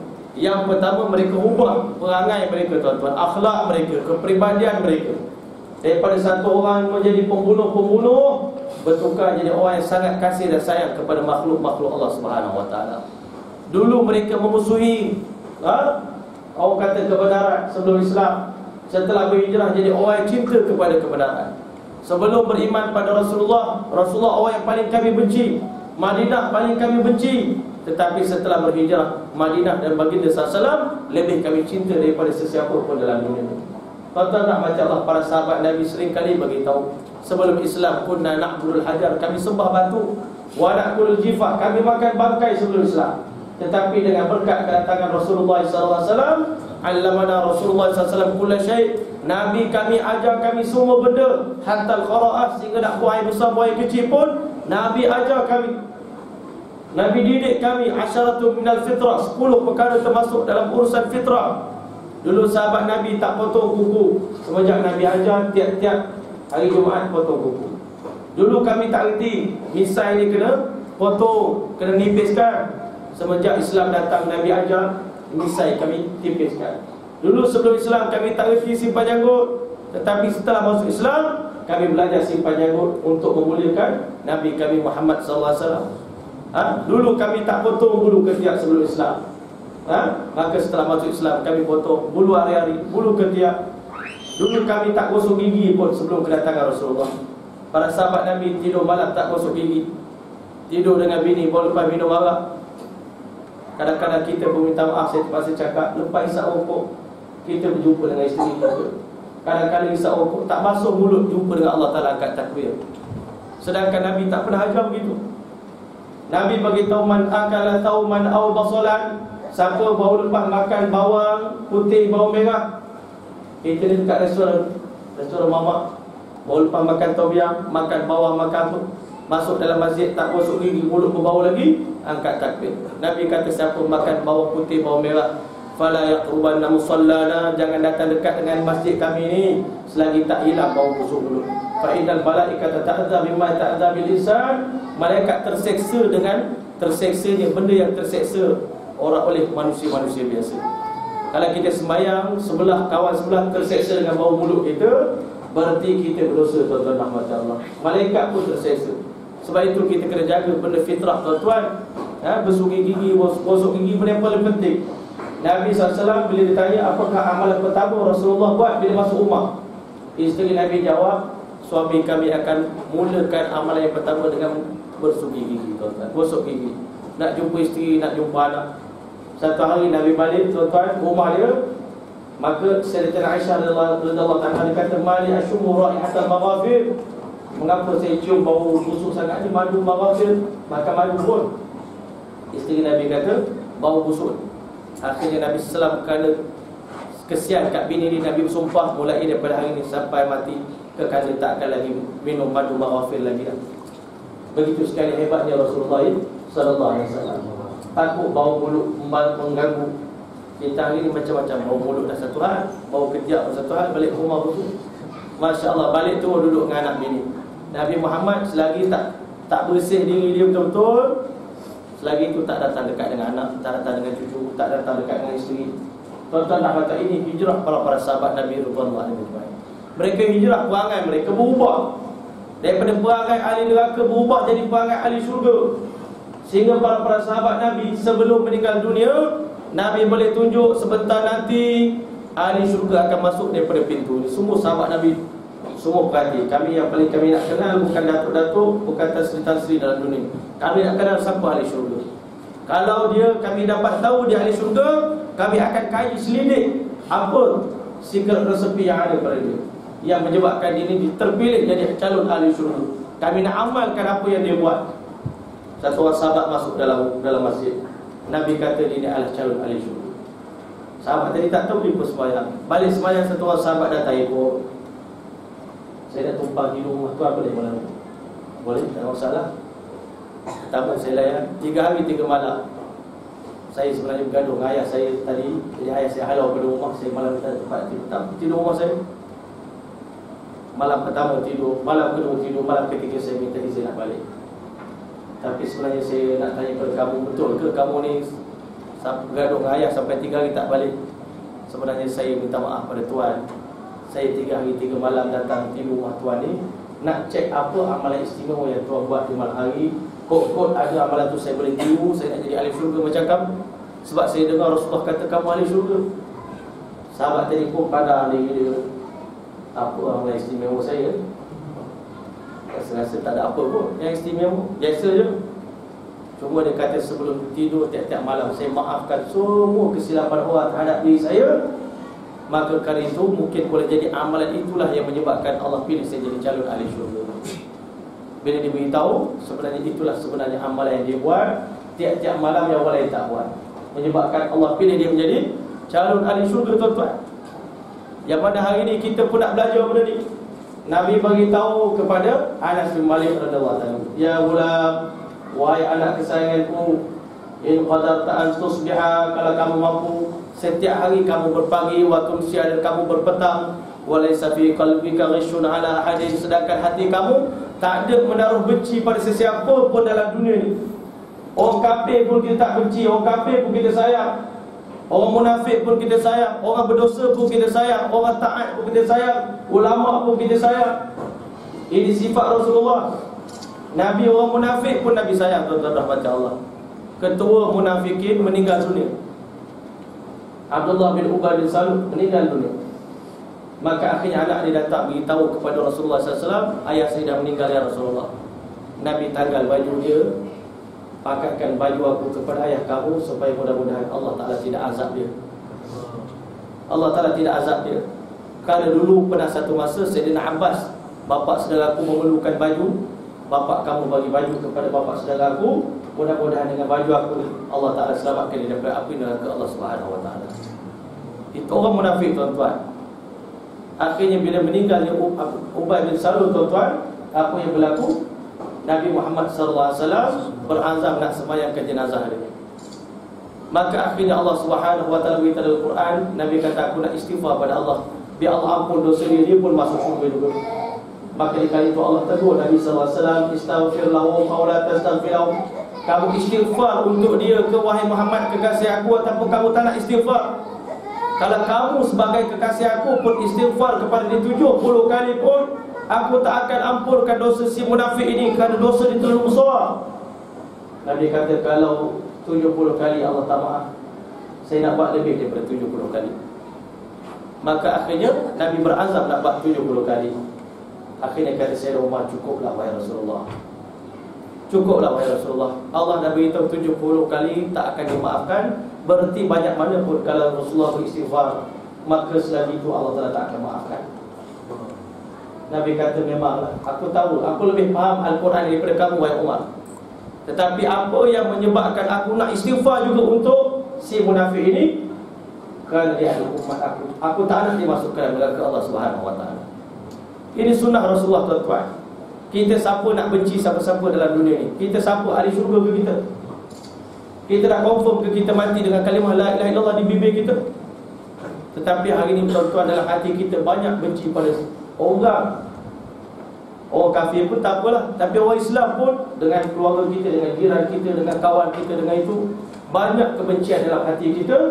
Dan tuan-tuan kata kita bimbang bila kita benci pada orang Islam yang mana kedudukan mereka lebih mulia daripada Kaabah, tuan-tuan. Kita bimbang. Nabi beritahu siapa yang pandang mana-mana orang Islam dengan pandangan merendahkan orang itu, maka di saat itulah juga dia gugur daripada pandangan Allah Subhanahu Wa Taala. Dia tak ada nilai apa-apa lagi di hadapan Allah Subhanahu Wa Taala. Sebab itu Nabi beritahu in qadarta an tusbiha, kalau kamu mampu berpagi, wa tumsiya, dan berpetang, wa laysa fi qalbika ghishun ala ahadin, sedangkan dalam hati kamu tak ada rasa benci pada siapa pun di kalangan umat manusia ini, fa'al, lakukanlah, fa inna dzalika min sunnati, itu termasuk di antara sunnah aku. Faman raghiba an sunnati falaysa minni, siapa yang tak suka dengan sunnah aku bukan di kalangan umat aku, kata Nabi sallallahu alaihi wasallam. Jadi para sahabat Nabi berubah menjadi ahli syurga, tuan-tuan. Sayyidina Bilal dulu hamba Habsyi yang tiap-tiap malam tak boleh tidur. Dia punya majikan disuruh dia buat kerja, siang pun kerja, malam pun bekerja. Tiba-tiba Nabi Muhammad sallallahu alaihi wasallam, Nabi Muhammad tarbiyah dia dengan satu tarbiyah sangat baik. Malam pertama Nabi kata, Bilal, malam ni kamu boleh tidur, alhamdulillah. Saya bagi peluang kamu tidur, saya bantu kamu buat kerja. Nabi buat kerja Bilal, mengisar gandum. Akhirnya malam pertama Bilal boleh tidur seumur hidup. Kali kedua, malam kedua Nabi datang lagi bantu Bilal. Bilal dah mula rasa pelik. Apa istimewanya saya ni? Kalau orang lain Nabi hipit mungkin boleh dapat sesuatu, saya ni hamba, boleh dapat apa pada saya? Bilal tak faham lagi kemuliaan. Macam kita tak tahu kehebatan diri kita sendiri, tuan-tuan. Kita tak tahu lagi kita ni hebat secara mana, tak tahu. Maka pada hari yang ketiga Bilal boleh tidur, bangun daripada tidur, ya Rasulullah, tolong beritahu kepada saya, apa sebenarnya Tuan nak daripada saya? Rasulullah kata, aku nak bagi kalimah la ilaha illallah kepada kamu. Kalau begini akhlak kamu, wahai Muhammad, hari ini juga aku beriman kepada kamu. Semenjak beriman pada Allah, pada Rasulullah, pada Allah Ta'ala, nikmat pertama Allah bagi pada Bilal, Allah merdekakan dia daripada jadi hamba. Lepas pada hari ini kamu tak perlu lagi jadi hamba. Kamu melazimi Rasulullah, belajar dengan Nabi, duduk di masjid Nabi, jadi muazzin di masjid Nabi. Mulianya Bilal radhiyallahu anhu, berkat hijrah ni, tuan-tuan, Allah Ta'ala jadikan suara dia sampai ke aras Allah Subhanahu Wa Ta'ala. Dan bahkan setelah Nabi meninggal dunia, Allah lantik dia menjadi gubernur di Syria sana, tuan-tuan. Dan mulianya Allah Ta'ala bagi pada Bilal radhiyallahu anhu, berkat hijrah dia, tuan-tuan, dia kembali kepada Allah Subhanahu Wa Ta'ala, kembali kepada fitrah, kembali kepada Islam. Apa yang berlaku, tuan-tuan, sebelum Nabi meninggal dunia pada malam Isra dan Mi'raj, Nabi kata, aku terdengar tapak kaki kamu mendahului tapak kaki aku berjalan dalam syurga Allah Subhanahu Wa Ta'ala. Maka Nabi selebih tahu, nak tanya pada kamu apa amalan yang kamu buat. Bilal kata, saya rasa tidak ada apa amalan yang lebih saya harapkan untuk menyelamatkan saya daripada azab Allah Subhanahu Wa Ta'ala lebih daripada satu amalan, iaitu saya selalu mengambil wudu bila wudu saya batal, sama ada di siang hari ataupun di malam hari. Selepas wudu saya akan sembahyang sunat beberapa rakaat yang saya mampu. Mudah-mudahan itulah amalan yang menyebabkan saya berjalan di depan Tuhan menuju ke syurga Allah Subhanahu Wa Ta'ala. Kalau kita fikir, patut ke umat jalan dulu pada Nabi. Logik ke tak logik? Sebenarnya, tuan-tuan, Bilal jadi pemandu Rasulullah SAW, driver. Bila driver mesti kena duduk depan. Maka kali itu, tuan-tuan, Sayyidina Bilal terpilih untuk menjadi pemandu kenderaan Nabi SAW. Nabi SAW akan kembali masuk ke dalam syurga, naik kenderaan seekor unta yang diperbuat daripada emas. Sayyidina Bilal yang tarik tali dia untuk masuk ke syurga Allah Subhanahu Wa Ta'ala. Ini sahabat, tuan-tuan. Bukan orang kita ni dah memang tentu daripada awal Islam, daripada awal lagi dah merdeka, dah awal lagi kita ni ada duit, nak bersedekah pun boleh, nak baca Quran, berapa banyak Quran dalam lemari ada, semua cukup. Maknanya kalau kita nak jadi hebat pada Bilal tu lebih lagi. Tetapi, tuan-tuan, hari ini apa yang berlaku? Kita tengok sejarah satu orang sahabat bernama Sayyidina Mus'ab bin Umair radhiyallahu anhu. Orang pertama dihantar oleh Nabi ke Madinah untuk mendakwah manusia di sana. Sayyidina Mus'ab dulu sebelum Islam satu orang remaja paling kaya. Kalau bila tadi orang paling miskin pun boleh berjaya, anak orang kaya. Dia punya minyak wangi dia pun beratus-ratus dirham harga dia. Kalau hari ini mungkin beribu-ribu ringgit harga minyak wangi saja. Baju dia pun paling mahal. Tetapi setelah dia memeluk Islam, kembali kepada fitrah, apa yang berlaku, tuan-tuan, ayah dia halau daripada rumah. Tanggalkan pakaian dia, telanjangkan, biar kamu berjalan tengah orang dalam keadaan telanjang. Mak dia tak sanggup. Tak apalah, walaupun abah kamu halau kamu, sekurang-kurangnya sebelum kamu tinggalkan keluarga, ambil ni selimut, tutup badan kamu, tutup kemaluan kamu, malu kat orang. Akhirnya Sayyidina Mus'ab kerat dua baju tadi, selimut tadi kepada dua helai, kepada dua bahagian. Satu bahagian jadikan baju tutup, buat macam kain ihram, satu lagi buat kain pelekat tutup kat bawah. Semenjak itu diduduk dengan Nabi, belajar Quran daripada Nabi, belajar ilmu agama daripada Nabi sallallahu alaihi wasallam, sehingga akhirnya sebelum hijrah Nabi hantar dia untuk jadi muallim, jadi muballigh, jadi dai untuk dakwah orang-orang di Madinatul Munawwarah. Beberapa tahun, setahun Sayyidina Mus'ab duduk di Madinatul Munawwarah. Tiba-tiba tuan-tuan apa berlaku? Berkat pengorbanan dia, kebanyakan orang-orang Madinah telah beriman kepada Allah Subhanahu wa taala sebelum Nabi hijrah ke sana lagi, tuan-tuan. Ini kehebatan Sayyidina Mus'ab. Tetapi pada hari dia meninggal dunia, tuan-tuan, apa berlaku? Tidak ada kain kafan untuk menutup jenazah dia, tuan-tuan. Nabi menangis. Nabi masukkan jenazah Mus'ab dalam kubur. Nabi menangis teresak-esak, "Wahai Mus'ab, aku redha kepada kamu. Aku berjanji kepada Allah Subhanahu wa taala, aku redha kepada kamu." Nabi begitu sedih melihat satu orang remaja yang dulunya satu orang anak orang kaya tetapi berhijrah memeluk agama Islam, maka pada hari ini dia meninggal dunia dalam keadaan tidak ada kain kafan untuk tutup jenazah dia. Ini kehebatan para sahabat, tuan-tuan. Hari ini kita daripada miskin jadi paling kaya pun masih tak mampu nak taat kepada Allah Subhanahu wa taala. Jadi tuan-tuan rahmat Allah, kita tengok lagi sejarah lain macam mana para sahabat Nabi berhijrah. Sebenarnya para sahabat Nabi berhijrah dengan pengorbanan yang besar. Hari ini kita nak berhijrah tak payah korban mana-mana pun. Tak ada benda sangat pun nak kita korbankan. Tetapi macam mana kita tengok Ummu Salamah dengan Abu Salamah radhiyallahu ta'ala anhuma, sepasang suami isteri. Bila Nabi suruh hijrah, terus kemas barang-barang, secepat mungkin kita kena tinggalkan kota Mekah berhijrah. Di pertengahan jalan, orang musyrikin tahan. Kamu nak bawa ke mana dia anak dara kami? Tak boleh, kami tak izinkan kamu bawa dia ke Madinah. Kami bimbang dia akan binasa di sana, dia akan mati di sana. Tinggalkan kamu. Tarik Ummu Salamah daripada unta, maka kurung dia dalam rumah. Maka tuan-tuan rahmat Allah, Abu Salamah berjalan bersendirian setahun terpisah dengan isteri, tuan-tuan rahmat Allah.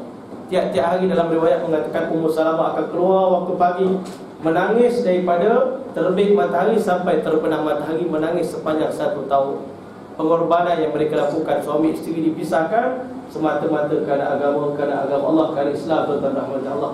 Ini pengorbanan mereka untuk agama, tetapi mereka redha buat pengorbanan untuk Allah. Sebab kita orang Islam dah berjanji, inna salati wa nusuki wa mahyaya wa mamati lillahi rabbil alamin.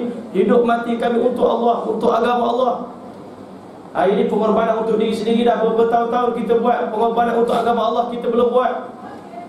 Tak pernah penat sikit pun untuk agama. Tak pernah kita luka sikit pun badan kita kerana agama.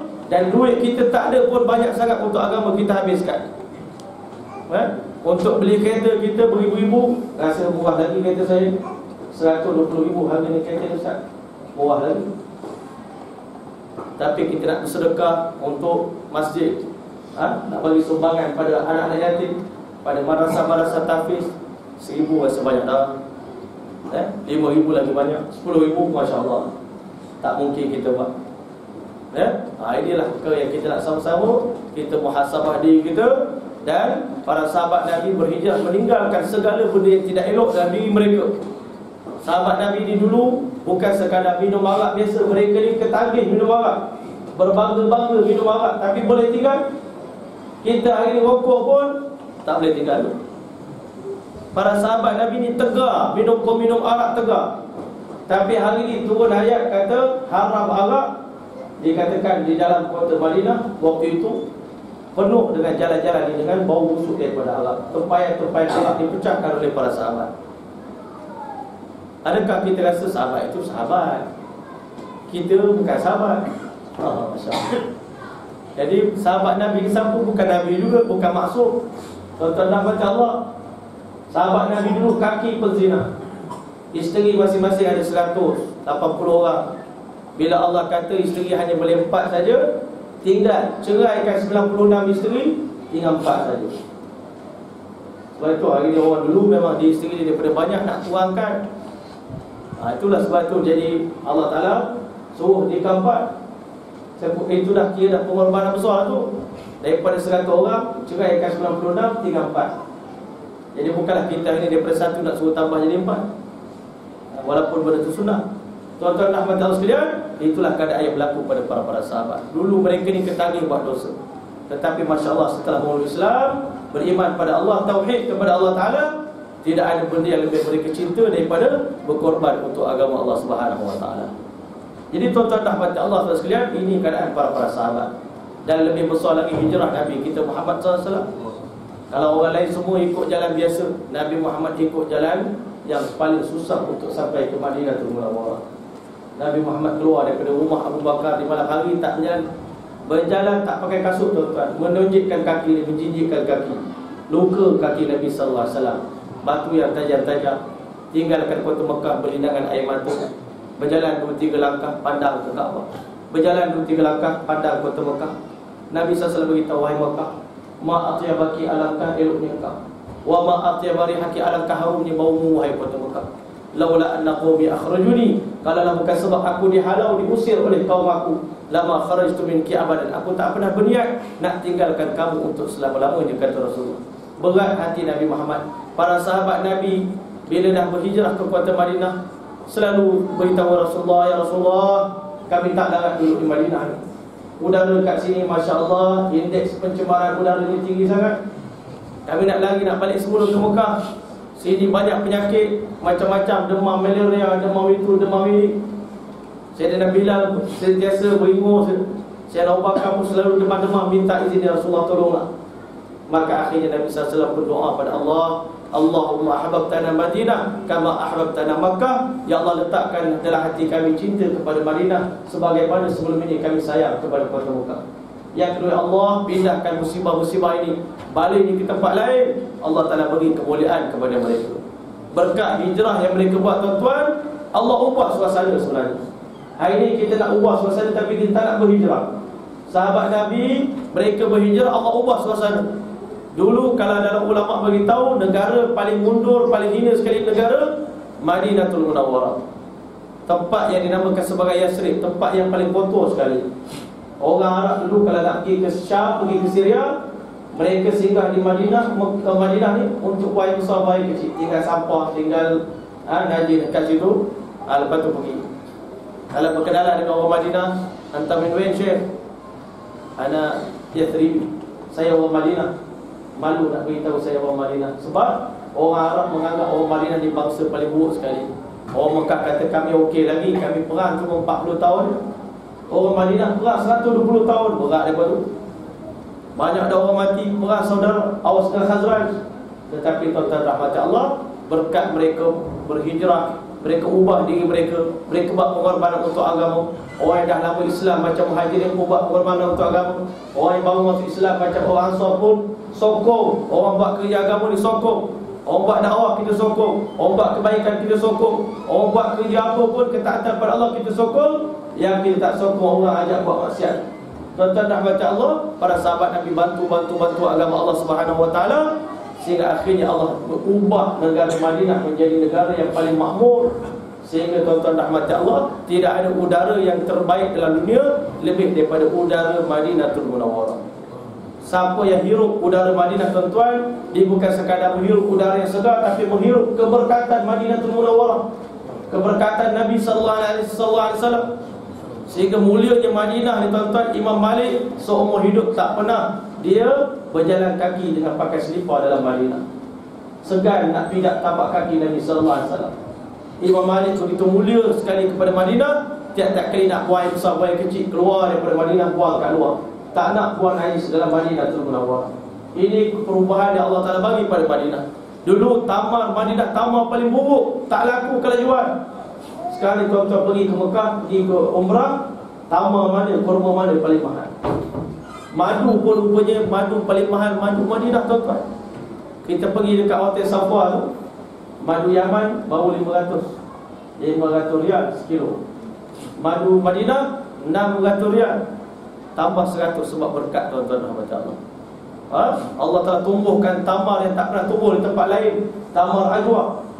Sebenarnya tuan-tuan, hijrah ni bawa berkat. Sebab itu Allah beritahu alladzina amanu wa hajaru wa jahadu, orang yang beriman berhijrah berjihad dengan Allah Ta'ala. Walladzina awaw wa nasaru, orang yang beri perlindungan kepada orang yang buat kerja agama dan bagi nusrah, bagi pertolongan. Ulaika humul mu'minun haqqa, mereka lah orang mukmin yang sejati. Lahum darajatun 'inda rabbihim, Allah bagi darjat yang tinggi di sisi Allah. Wa maghfiratun, Allah ampun dosa mereka. Wa rizqun karim, Allah bagi rezeki yang mulia pada orang yang berhijrah, tuan-tuan rahmat Allah. Sebab itu hari ini tuan-tuan, kita semua kena berazam. Kalau sahabat Nabi boleh berubah, orang yang paling teruk, orang paling jahil, dulu tak tahu apa, tak kerti baca, tak kerti menulis, orang kampung, orang badui, tapi boleh jadi ahli syurga. Satu Arab Nabi masuk Islam, ya Rasulullah, beritahu kepada aku apa yang patut aku buat setelah Islam. Nabi kata, aku nak kamu kena sembahyang 5 waktu. 5 waktu je. Kalau aku tak tambah, tak apa. Aku tak nak tambah lebih daripada 5 waktu. Sembahyang, puasa, zakat, haji, aku tak nak tambah. Nabi kata kalau dia betul, dia pasti jadi ahli syurga. Orang Arab, orang kampung, tuan-tuan, boleh jadi ahli syurga di kalangan para sahabat Nabi radhiyallahu anhu. Maka kan itu tuan-tuan, hari ini kita semua kena berazam untuk kita berhijrah sebelum tiba waktu di mana kita tak akan mampu lagi mengubah apa-apa dalam hidup kita. Sebab itu tuan-tuan rahmati Allah, Allah SWT bagi kita umur panjang supaya kita nak kembali kepada fitrah, kembali kepada asal kita. Asal manusia ni apa tuan-tuan? Cinta kepada kebaikan, benci kepada keburukan. Ini asal manusia. Daripada kecil lagi, orang suruh kita buat jahat, memang kita tak nak buat. Orang suruh kita buat baik, semua kita seronok. Kecil-kecil seronok baca Quran, duduk dalam masjid seronok dapat datang masjid. Masa kecil dulu lah, ya. Suruh buat apa, terawih seronok masa kecil. Tetapi tuan-tuan, kadang-kadang bila kita dah dewasa tuan-tuan, dunia ni menyebabkan hati kita semakin keras tuan-tuan. Dunia ni melarikan kita daripada agama, melarikan daripada Allah Subhanahu Wa Taala. Sebab itu tuan-tuan, Imam Suyuti beritahu dunia ni dia musuh kepada 3 golongan tuan-tuan rahmat Allah. Dunia ni, yang pertama, dunia ni menjadi musuh kepada Allah Taala. Sebab apa? Dia menghalang hamba Allah untuk dekat diri pada Allah Subhanahu Wa Taala. Sebab itu kata Imam Suyuti, semenjak hari pertama dunia diciptakan, Allah Taala tak pernah pandang dunia ni dengan pandangan kasih sayang. Allah benci sangat pada dunia ni. Maka sebab itu hari ini kalau kita mencintai dunia sehingga menyebabkan kita lalai daripada urusan akhirat, kita pun dibenci oleh Allah Subhanahu Wa Taala. Walhamdulillah. Yang kedua, kata Imam Suyuti dalam Allah Taala, dunia ni jadi musuh kepada wali-wali Allah, kekasih Allah. Kita nak taat pada Allah ni tuan-tuan. Imam Ghazali beritahu perkara pertama, aku dah dengar sebarang ustaz cerita ni, Ma'alif Jerah ni nak ubah sungguh-sungguh ni. Bila kita nekatnya, tiba-tiba syaitan datang ke rasa bimbang pula. Kalau beri sangat ibadat pada Allah Ta'ala nanti, takkan sampai kerja dunia pun kita tinggal semua. Tak? Takkan kita nak kena tinggal semua. Maka tuan-tuan rahmat Allah, ulama beritahu bukan suruh tinggal dunia, bukan suruh tinggal kerja dunia, tetapi buang kecintaan pada dunia daripada hati kita tuan-tuan. Hati ni sebenarnya, hati ni yang cintakan dunia. Sebab itu dia akan menghalang kita ni daripada ketaat pada Allah Ta'ala. Baru nak baca Quran, terus teringat tadi, masa tadi tak ingat. Tadi bini kita pesan untuk beli pampers untuk anak, baru nak buka Quran, baru nak angkat takbir, terus teringat macam-macam. Dia lepas sembahyangkan apa pun yang kita nak buat. Sebab itu ulama beritahu, nak tahu orang tu ingat benda dalam sembahyang, lepas sembahyangkan kerja pertama dia buat, itulah benda dia ingat dalam sembahyang dia. Kalau lepas sembahyang tu pergi tandas, maknanya dalam sembahyang tadi dia ingat nak pergi tandas. Tak khusyuk dalam ibadah kita pada Allah Subhanahu Wa Taala. Jadi sebab itu tuan-tuan rahmat Allah, hari ini sebelum kita kembali kepada Allah Subhanahu Wa Taala, kita nak kembali kepada fitrah kita. Cintakan kepada kebaikan, benci kepada keburukan. InsyaAllah mudah-mudahan sebelum kita kembali kepada Allah Subhanahu Wa Taala, maka insyaAllah kita dapat bersihkan diri kita. Fitrah manusia ini cukup kepada kebersihan, kesucian. Dan nak kembali kepada fitrah, kena banyakkan taubat dan istighfar pada Allah. Hati kita ni nak kotor tuan-tuan, hati kita nak kotor, kotor dengan dunia. Sebab itu tuan-tuan, saya selalu beritahu dunia ni tempat kotor. Ini masjid kita ni berapa kali saya kita ni nak kena vacuum, dia nak kena sapu. Tadi bersih dah, baru petang kotor balik. Tandas kita dah basuh, cuci, dah gosok-gosok, tak ada 2 hari kotor semula. Rumah kita dah sapu semua sawah, tak ada seminggu datang balik debu-debu. Sebab apa tuan-tuan? Dunia ni tempat yang kotor. Sama juga dengan baju kita. Pagi tadi baju putih, tapi pagi besok pakai dah berbau sikit dah. Walaupun kita tak sibuk dengan lumpur, tak sibuk dengan apa-apa. Kadang-kadang kita kata, saya tak buat dosa pun ustaz, kenapa saya nak kena istighfar bertaubat? Sebenarnya duduk saja-saja tanpa berzikir itu pun menyebabkan hati kita kotor, hati kita gelap. Sebab itu kita kena hari-hari kena bersihkan hati kita, istighfar. Sebab itu tuan-tuan, manusia yang Allah sayang, ulama beritahu bila Allah cipta manusia, Allah sumpah 4 kali dalam Quran, wat-tini waz-zaitun wa turi sinin wa hadzal baladil amin. Demi buah tin, demi buah zaitun, demi gunung Tursina, dan demi negeri Mekah yang aman. Laqad khalaqnal insana fi ahsani taqwim. Kami telah ciptakan manusia sebaik-baik kejadian. Baca sahabat Nabi sebaik-baik kejadian. Tetapi kerana tidak ada peringatan dibagi kepada mereka, Allah Ta'ala tak hantar Nabi berdakwah kepada mereka. Para sahabat Nabi jadi golongan yang lalai, lupa kepada Allah Ta'ala. Tetapi setelah mana Allah Ta'ala bagi kedatangan Rasulullah, Nabi rawat jiwa para sahabat dengan dakwah, cakap kebesaran Allah, rawat jiwa para sahabat dengan ilmu. Dulu kamu jahil, banyak belajar ilmu agama. Yang ketiga, rawat jiwa para sahabat, hati mereka dengan zikir, dengan Quran, dengan sembahyang sunat, dengan ketaatan pada Allah Subhanahu Wa Taala. Maka lama-lama jiwa sahabat menjadi suci, menjadi bersih, tuan-tuan, sehingga mereka lah golongan paling mudah nak menangis, tuan-tuan. Hari ini tanda hati dah keras, tuan-tuan, bila mana mata kita payah nak menangis. Tanya pada hati kita, tanya pada diri kita, bila terakhir saya menangis depan Allah Ta'ala? Bila tarikh terakhir saya menangis depan Allah Ta'ala? Tahun lepas, 2 tahun lepas, saya berdoa dalam keadaan menangis. Kalau dah lama, tuan-tuan, kalau seminggu kita tak menangis, berarti waktu itu hati kita dah cukup keras, tuan-tuan. Hati yang keras ni, tuan-tuan, Masya Allah, benda yang sangat besar. Ya, keras hati, mati hati. Nabi beritahu orang yang paling jauh kedudukannya dengan Allah, orang yang keras hati dia. Orang tu sangat jauh dengan Allah Ta'ala. Sebab itu hari ini kalau kita nak boleh, sebelum kita meninggal dunia, hati kita menjadi hati yang jernih, hati yang lembut, hati yang lunak. Para sahabat Nabi Sayyidina Umar tiap-tiap pagi sembahyang subuh jadi imam, tangisan di samping orang belakang dengar, tuan-tuan, menangis. Padahal dah confirm jadi ahli syurga. Sayyidina Umar bin Khattab radhiyallahu anhu, Nabi dah beritahu kalau ada Nabi selepas kamulah layak jadi Nabi selepas aku ni. Tetapi tuan-tuan, dia orang paling takut pada Allah Subhanahu Wa Taala. Sahabat Nabi itulah kesempurnaan mereka. Dah korban untuk Allah sampai habis harta, hijrah semua dah buat, tapi masih lagi takut. Jangan-jangan ada amalan yang Allah telah benci pada kami. Jangan-jangan. Sebab itu mana takwa, tuan-tuan, apa mana takwa yang sebenar? Kita dah bagi yang terbaik untuk Allah. Setelah kita bagi yang terbaik, tiba-tiba kita masih rasa jangan-jangan amalan saya ini tak diterima oleh Allah Subhanahu Wa Taala. Itu takwa yang sebenar. Takut jangan-jangan Allah tolak sembahyang saya. Ada orang Allah Ta'ala tolak sembahyang 60 tahun, tak ada satu pun amalan Allah terima. Ini yang kita bimbang, tuan-tuan. Allah beritahu, qul hal nunabbi'ukum bil akhsarina a'mala. Maukah aku beritahu kepada kamu siapa yang paling rugi amalan di dalam dunia ini? Siapa dia? Alladzina dhalla sa'yuhum fil hayati dunya. Segala amalan di dekat dunia telah sia-sia. Sebab apa? Tak dapat pahala di sisi Allah Ta'ala. Tak khusyuk, tak ikhlas, tak ada takwa dalam amalan kita. Amalan tadi tertolak di sisi Allah Ta'ala. Bukan kerana Allah Subhanahu Wa Ta'ala dah suruh kita sembahyang, lepas tu tak nak terima pula. Bukan begitu, tuan-tuan.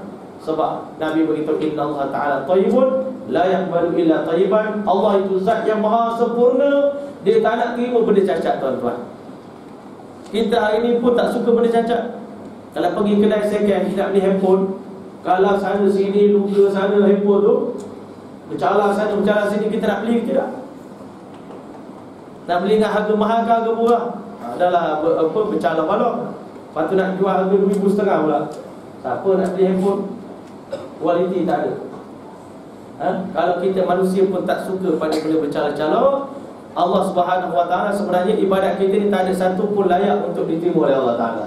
Kalau ikut dari segi hakikatnya, tak ada satu sembahyang kita pun layak diterima oleh Allah. Tak ada satu yang hebat.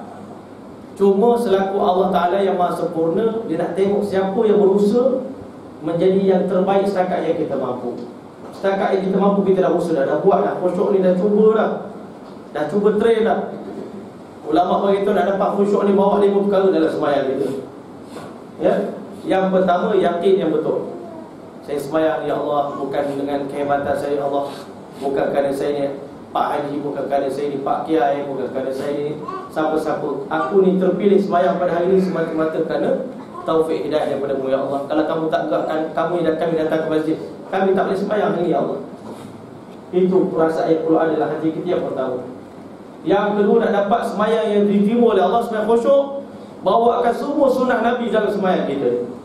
Kalau Nabi suka pakai putih, kita pakai jubah putih. Nabi suka serban putih kita pakai. Baju dalam pun putih kalau patut, seluar pun putih kalau patut, jubah pakai baju yang labuh. Kalau Nabi tak suka labuh pada buku lali, kita angkat baju kita, potong kat kedai. Hari ni banyak tuan-tuan, kita tengok di masjid-masjid surau, orang semayang melabuhkan bajunya dia bawa pada buku lali. Tuan-tuan rahmat Allah, dalam hadis Nabi beritahu, di pada masya Allah tak pandang muka orang yang melabuhkan pakaian di bawah pada buku lali. Ini benda yang kita nak kena fikir sama-sama. Bukan mesti pakai jubah dah sempurna, kena tengok sunnah dia sampai setakat mana. Baju Nabi SAW, lengan baju dia tak lebih daripada sini, tak lebih daripada pergelangan tangan. Tengok semua, bawa sunnah Nabi. Dengar kata Rasulullah SAW kata, orang yang paling sempurna semayang dia, paling disukai orang yang bersugi gigi. Maka beli kain sugi, pakai. Bukan malu, memang malu nak buat, takut orang kata apa. Tetapi tuan-tuan, ini benda yang menyempurnakan semayang kita. Saya nak, nanti saya kena tanya tentang semayang saya, bukan awak. Jadi saya buat, ini sunnah Nabi saya buat. Setiap kali berdiri nak semayang, gosok gigi, pakai duduk saf yang pertama. Nabi ajar begitu. Jadi nak ke arah kesempurnaan, ke arah yang terbaik, tuan-tuan rahmat Allah. Sebab Allah Ta'ala nak terima yang terbaik. Setakat mana yang kita mampu buat, tajwid, Quran, baca setakat mana yang kita mampu, zikir kita setakat mana yang kita mampu, buat baik pada ibu bapa setakat yang kita mampu, buat yang terbaik. Sebab itu Allah beritahu, linajziyahum ahsana ma amilu, kami balas mereka berdasarkan yang terbaik yang mereka buat. Sebab itu ulama beritahu, kalau kita semayang seumur hidup kita, ada satu semayang yang paling khusyuk sekali kita buat, nanti di hari kiamat Allah kira level semayang yang lain pun sama dengan level itu juga. Walaupun semayang lain tu banyak tunggal langgar, tapi seumur hidup kita ada satu semayang yang paling excellent sekali. Nanti di hari kiamat Allah anggap semayang kita yang lain pun sama macam semayang yang paling cemerlang tadi. Inilah hebatnya Allah Subhanahu Wa Taala, tuan-tuan. Allah sayang pada kita, Allah kasih pada kita. Yang buruk daripada kita pun Allah terima, yang lemah pun Allah terima. Tetapi Allah nak tengok daripada hati kita, tuan-tuan rahmat Allah. Sebab itu Allah Subhanahu Wa Taala nak yang terbaik. Itu kita kena berazam kepada Allah Subhanahu Wa Taala. Dan yang ketiga, tuan-tuan, kata Imam Suyuti, mengapa dunia ini menjadi musuh Allah Ta'ala? Sebab dunia ini menjadi musuh kepada musuh Allah Ta'ala. Kita rasa patutnya musuh Allah ni, dunia itu boleh tolong dia. Sebenarnya musuh Allah Ta'ala pun kena tipu dengan dunia juga. Sebab apa, tuan-tuan? Dengan dunia tadi dia semakin lupa kepada Allah, makin sedap buat maksiat. Tengok aku buat dosa pun tak sakit pun, aku tak semayang pun okey je, sihat banyak. Engkau yang semayang pula banyak penyakit, banyak itu, banyak musibah. Aku tak semayang okey je, aku tak buat ibadat okey je. Kadang-kadang itu istidraj daripada Allah. Wa umli lahum inna kaidi matin. Kami biarkan kamu. Sebab itu ada ulama beritahu, Allah panjang umur kita ni ada dua sebab. Yang pertama, kerana mungkin kita belum terlalu baik. Sebab Allah Ta'ala nak suruh kita buat yang terhabis baik setakat kita mampu. Waktu itu Allah matikan kita. Ada orang kadang-kadang Allah bagi umur panjang sebab dia belum cukup jahat. Tak jahat habis lagi tu, banyak lagi tak keluar lagi tu. Buat habis kejahatan dia, memuncak, Allah matikan. Itulah sebab itu, tuan-tuan rahmat Allah, bila mana Allah Ta'ala bagi peluang kepada kita, insya-Allah. Saya lah orang pertama kena azam. Cakap-cakap dia tak buat, nanti hari kiamat orang pertama kena tangkap. Jadi sama-sama kita berazam, insya-Allah, bersempena dengan tahun baru. Tuan-tuan, kita tahu ke kita semua ada 99 buku catatan amalan. Allah bagi setiap orang ada 99 buku catatan amalan. Yang mana Nabi beritahu besar buku catatan itu, kalau dibuka tertutup timur dengan barat. Nanti di hari kiamat, bila mana Allah Ta'ala panggil kita dalam kandang mahkamah Allah, ada 3 buah mahkamah nanti dari akhirat kita kena lalui. Sama ada kita bersedia ataupun tidak. Yang pertama, mahkamah yang menyangkut hubungan kita dengan Allah. Iman kita, tauhid kita, akidah kita, solat kita, puasa kita, zakat kita, haji kita, Quran kita, zikir kita, semua Allah Ta'ala nak tanya.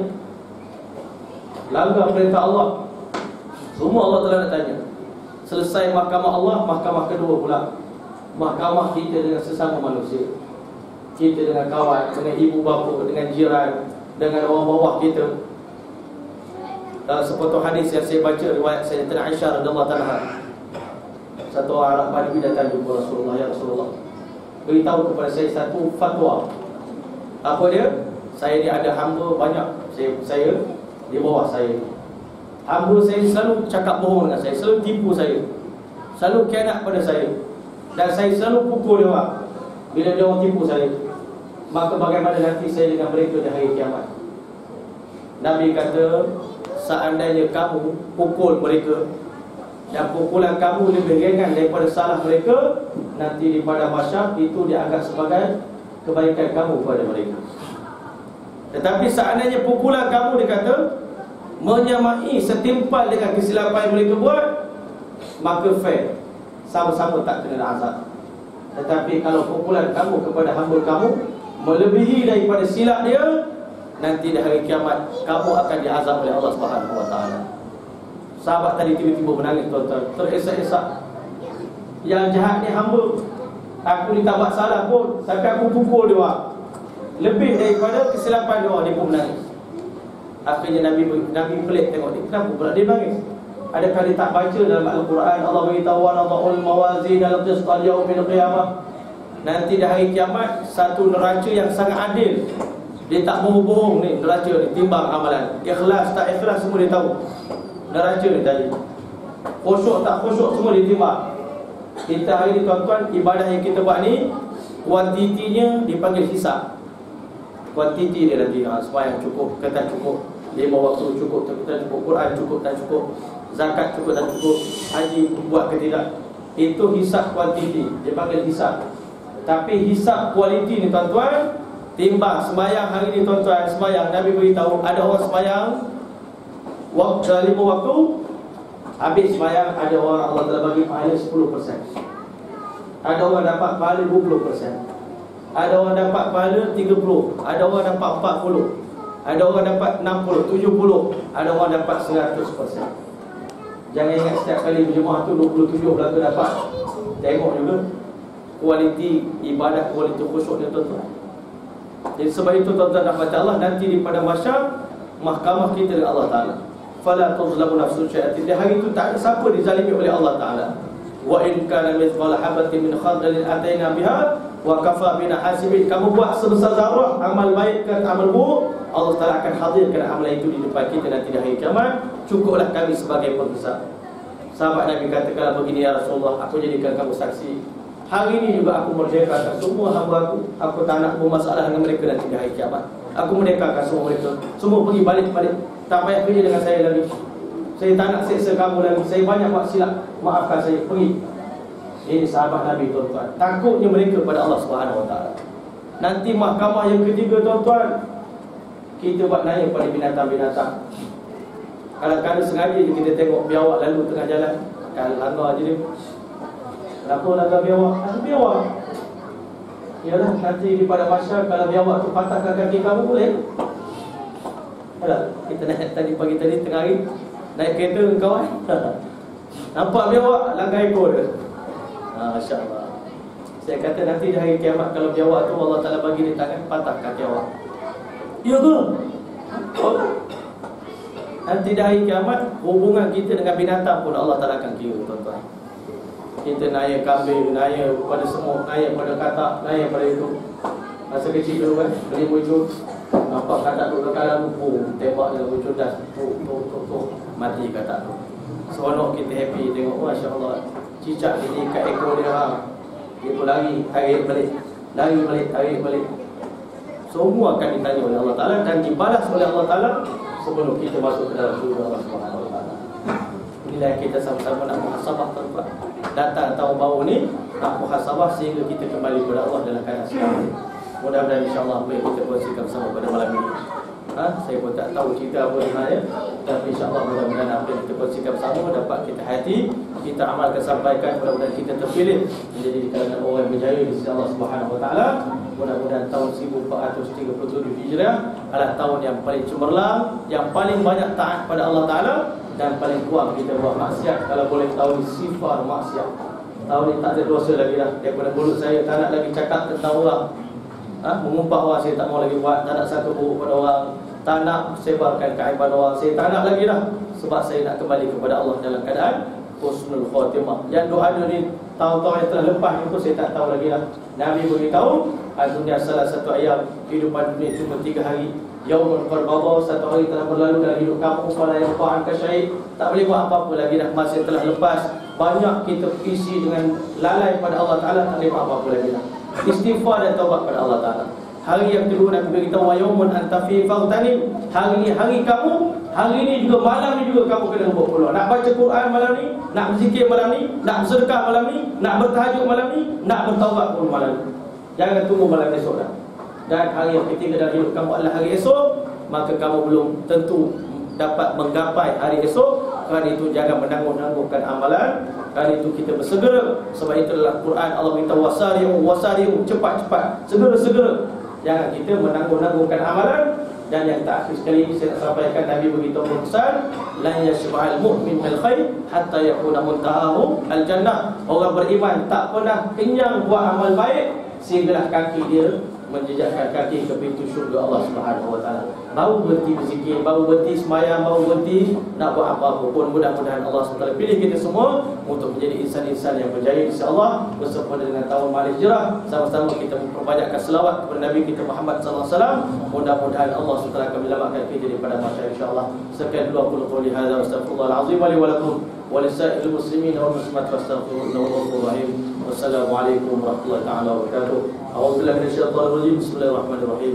Allahumma ij'al jam'ana hadza jam'an marhuma wa tafarraqana ma'al tafarruqa ma'suma wa la taj'al fina wa la minna shaqiyya wa la mahruma bifadlika wa fadlika wa karamika bi rahmatika ya arhamar rahimin. Allahumma jammilna bil 'afiyati was salamah wa haqqina bit taqwa wal istiqamah wa 'idna min mujibatin nadamah fil ali wal ma'al innaka 'ala kulli shay'in qadir. Allahumma ahsin 'aqibatana fi umuri kulliha wa ajirna min khizyi dunya wa 'adhabil akhirah. Allahumma inna nas'aluka fi'lal khairat wa tarkal munkarat wa hubbal masakin wa an taghfir lana wa tarhamna wa idza aradta biqaumin fitnatan fatawaffana ghayra maftun. Allahumma rabbana la tu'akhidhna in nasina aw akhtana. Rabbana wa la tahmil 'alaina isran kama hamaltahu 'ala alladhina min qablina. Rabbana wa la tuhammilna ma la taqata lana bih wa'fu 'anna waghfir lana warhamna anta maulana fansurna 'alal qawmil kafirin. Wa sallallahu ta'ala 'ala khair khalqi Muhammad wa 'ala alihi wa sahbihi wa sallam. Subhana rabbika rabbil 'izzati 'amma yasifun wa salamun 'alal mursalin walhamdulillahi rabbil 'alamin. Taqabbalallahu